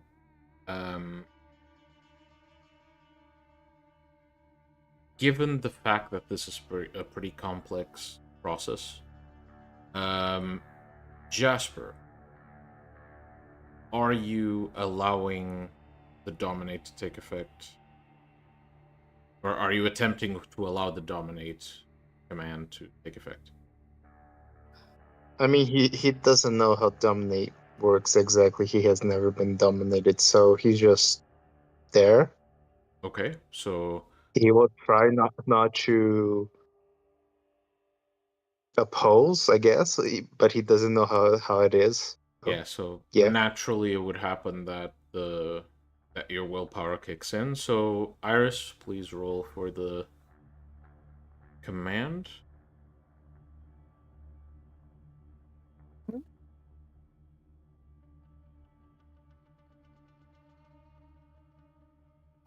Difficulty current willpower.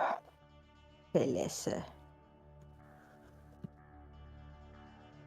is shockingly low roll for your usual. Canonically reasonable. Okay, so this is one success. So it does take effect. Now, And it's not even like anything strange or against what yeah, you wanted exactly. to do anyway. Which is why I'm not modifying the difficulty. Just Jasper's never been exposed to something like this, like to this specific power. So for him, it's a very he doesn't know what guard to let down, really.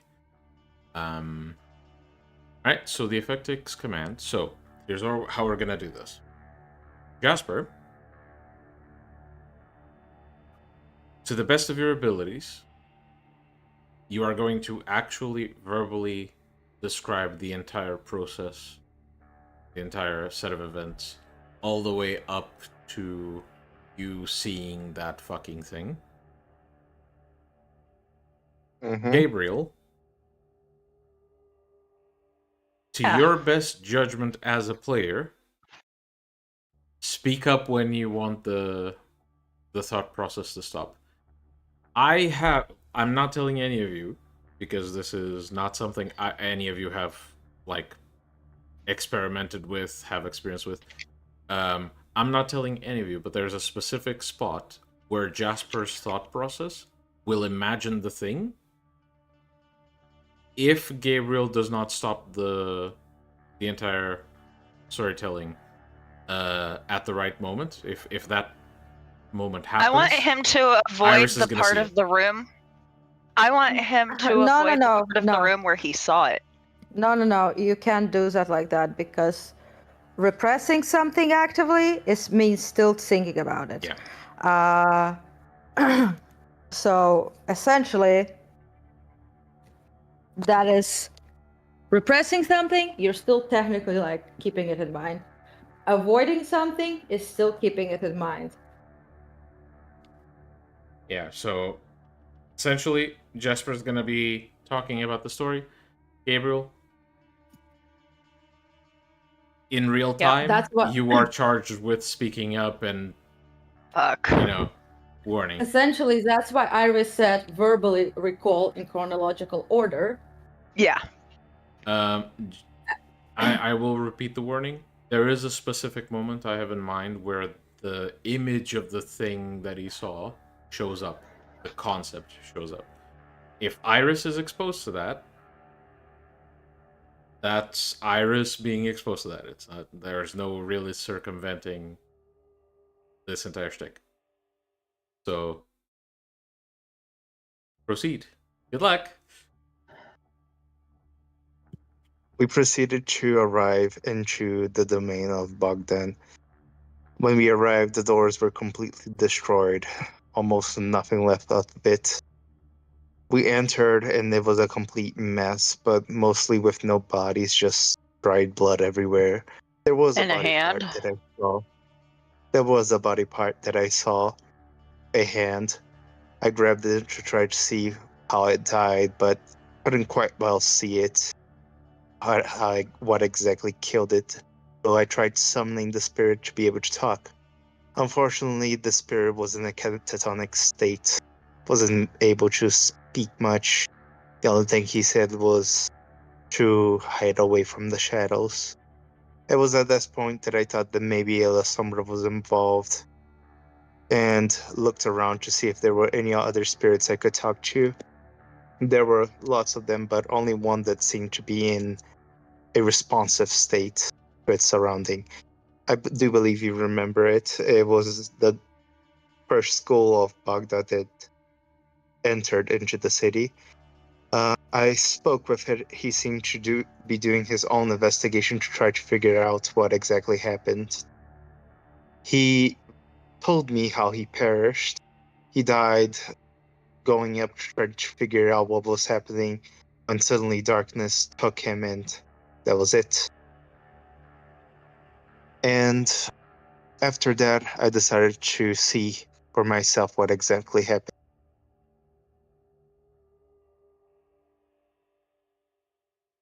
Mm-hmm. Oh, And sorry, okay. someone talked to me.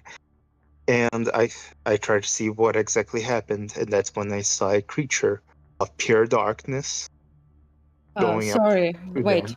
Wait, I Wait, think wait. we skipped some steps Yeah, there, guys. Jasper, sorry. Remember chronological.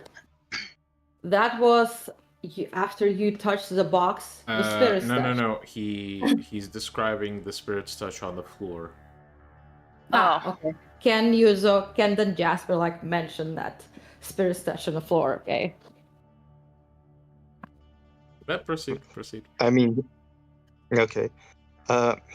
And that's when how I was able to see a creature made of pure darkness appearing in front of him and completely disintegrating his body, almost in a vapor of blood. After that, I asked the spirit where was his master at the time. He pointed us to a room. I proceeded to go to the room with Gabriel and Abel. And we're getting close. Entering the room, if there was a bathroom. Miguel? Mm-hmm. Iris drops a telepathic link. Mm-hmm. She has seen plenty of magical perception and etc. in detail. And frankly, a frenzied Iris is not something anyone present should be willing to face. Yeah. Okay. Continuing. Yep. Jasper, you continue to explain. We entered the room. There was a stench of dried old blood. I happened to try to see exactly what happened in the room with Spirit Touch. And what I saw was, firstly, one of his workers protecting Baghdad. Mention obviously what you touch, so say. Like, detail. Spirit's touch on X. Spirit's touch on the room floor. And I saw two images, one of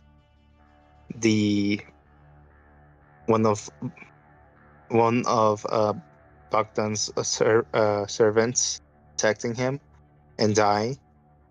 The other being Bogdan himself, trying to defend himself. but utterly failing and being what looked like hugged into the creature. And that's when I saw in the image the box falling open, empty already, and the creature running away. After can that, You can stop now. Essentially, Iris is not willing to see what happens if Jasper needs to do a full recall of also that thing, despite whatever effect her power has. Right? You're no This is not. fun. It's not I the had sword of something Malcolm. ready. You're no fun. No, no. I'm sorry. I need his brain to be reasonably sane. I'm pretty sure that after the demontation falls out, Jasper is very much annoyed with the remembrance of that creature. Yeah, but see, that existential, like, like, so say, like, fear reaction, right? Iris is not sure whether, like, that's not gonna have, like, some derangement-inducing effects, right? It's not sort of Malka. Not to mention, if it's the thing that caused you to have a phobia, if you're exposed to it again and you can't feel fear, nothing's stopping you from feeling rage at being exposed to it twice by a specific person, which means you might enter a frenzy aimed at Iris. Or developing a phobia or some sort of derangement. Fuck, even denying Plenty that of La bad Sombra shit is can a happen. woman. I had something ready, but my wifey does not like to have fun. Your wifey knows how dementation and derangements work, so no, bitch. Anyway, proceed. Right. Basically, the commander stopped, aka Jasper can keep his annoyance and dislike of the subject. Whatever keeps his psyche in one piece, I guess. Right then, well, I must say that nothing of what I found out from the mages, nor what you found at the location, nothing actually makes Jack not the primary suspect, whether willing or not. Furthermore,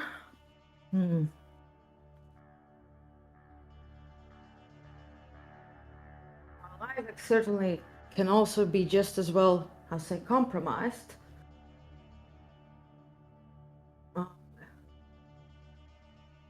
There is... We don't know, really.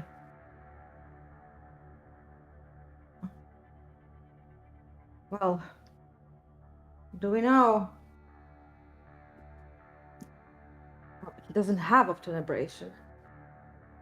But... I don't really care. I'm not dealing with this. Jasper says. Yet you're still obliged to follow my commands. About... I will do whatever you want, as long as it does not involve that. And I'm sorry. Work is work.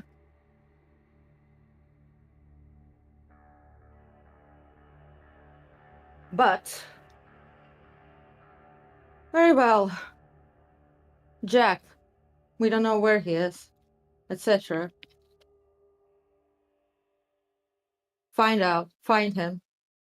Determine what he was busy with, etc. Naira just rubs her forehead and is like, fucking hell, I hope, like, basically, internally, she's like, I fucking hope that, the eldest will do the subconscious influence. But Yeah, essentially she's like waves Jasper off. He's sort of not too useful right now. Yeah, Jasper will leave then, as she waits him off, grabbing his candle. Basically, find Jack, find out what he did, where he was, etc. All right. Jasper. Oh, Then. I will ask the Wraith to look for him. Other That's than you. that, there's nothing much I can do myself. No, go figure shit out. You're an adult.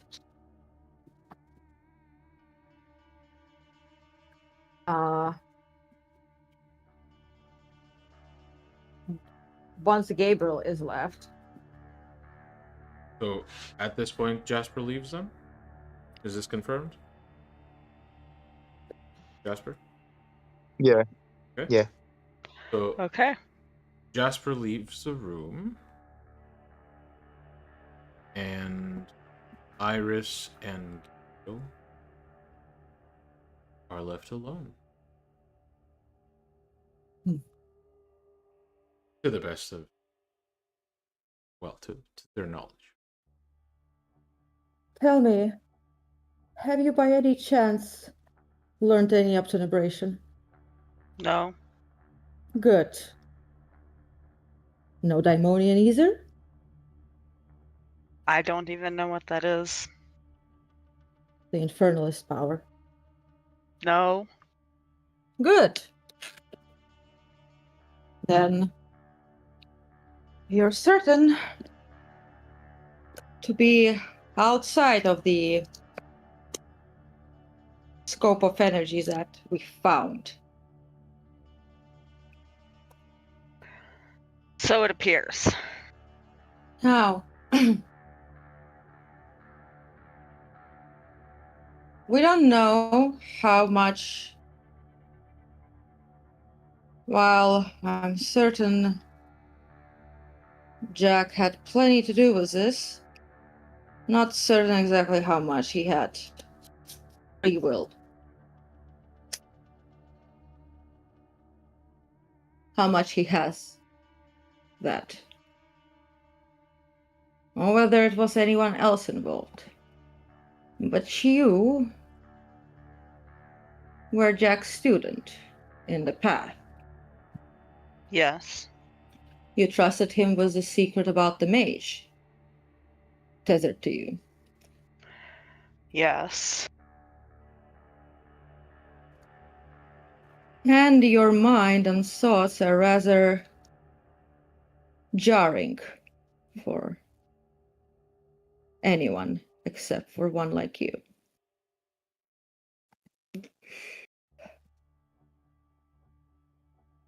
So, I if Jack actually knows wish to work on something to make them even more jarring. Experimentation is always good. Either way, I think if Jack reveals himself, appears back, has an alibi or not, you would be a reasonable. Person for him to talk to? Well, no, you would be a reasonable person to observe. I can do that. Without revealing our suspicions.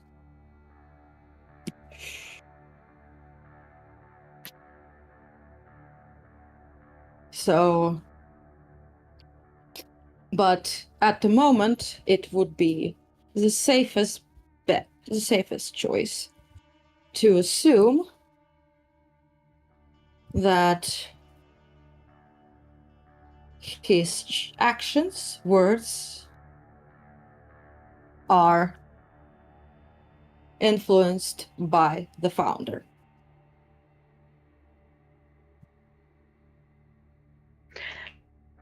Has there ever been found a way to block that influence? There is no way. It just That is simply the nature of our curse. I am but a ripple on the emanation, the entity that is Malkav, but also the eldest, given the vicissitude. Illusions of free will are simply that. It is a reality, in a sense, that our kind is normally not privy to.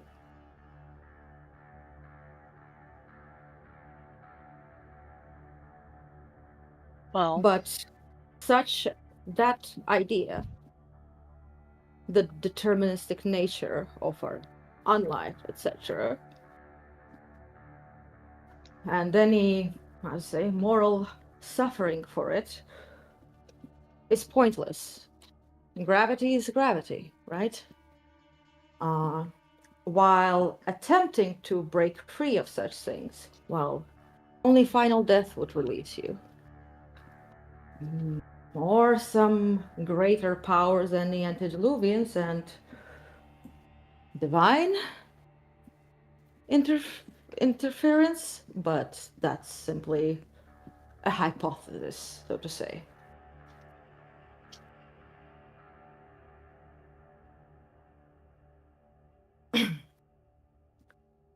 So I will watch him, and whatever I see, so will you. well, I'm certain that if La Sombra is involved, then La Sombra would also be familiar with the things I am capable of, Cecil is capable of. After all, Jack is our packmate.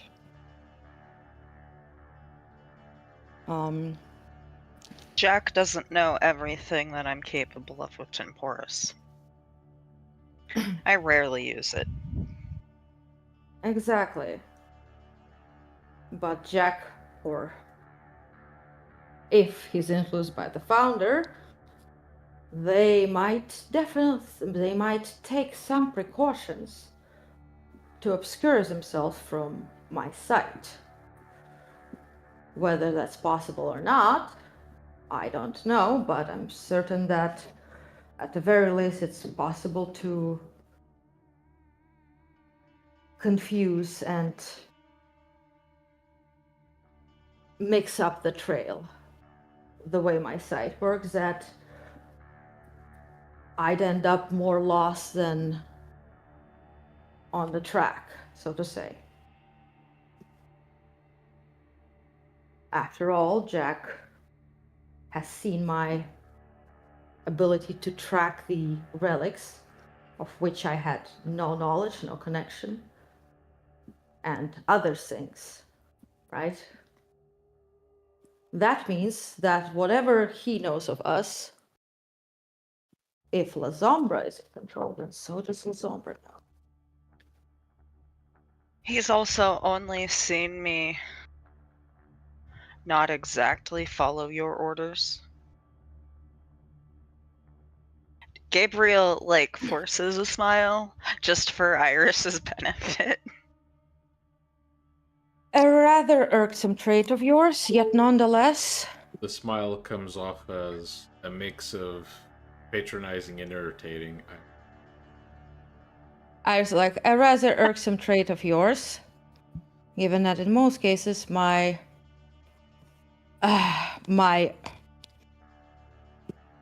disagreement with such choices is mostly due to risky behavior. But nonetheless, a trait of yours that would work in your favor, in our favor. That was exactly why I brought it up. Essentially, My main concern is that the ring was never used by the eldest as a bargaining chip. Something that can be traded for La Sombra being the target, the target. Which means it's more dangerous than we understand. Which means potentially there is, if it's not used as a tool, a bargaining chip for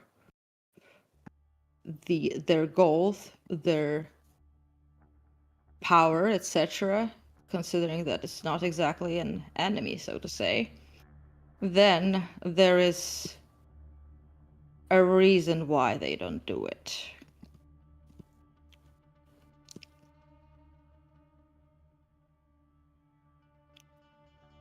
Essentially, given that most dangers and risk, even to our like the progeny, etc., is not of concern so much, but apocalypse ending, I suppose? Apocalypse level?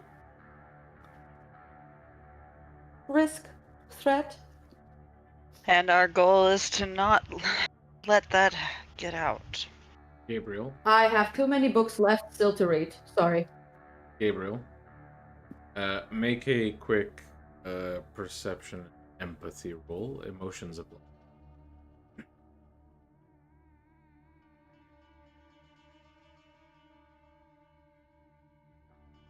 Oh my god. On me. Didn't say Palese, that's my bad. Yeah.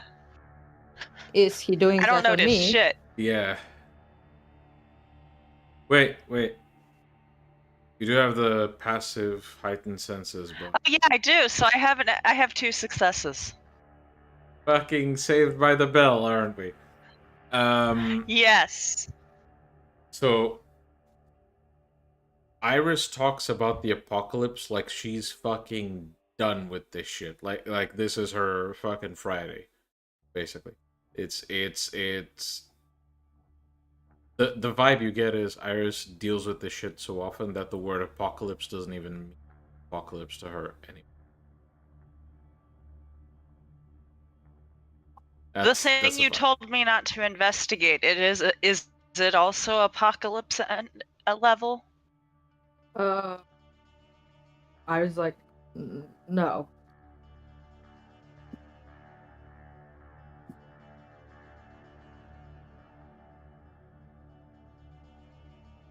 It's not apocalypse level. All right.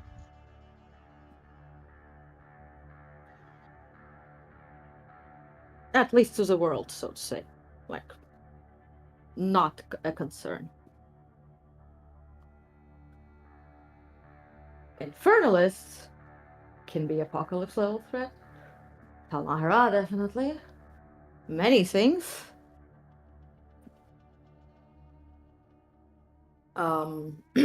But yeah.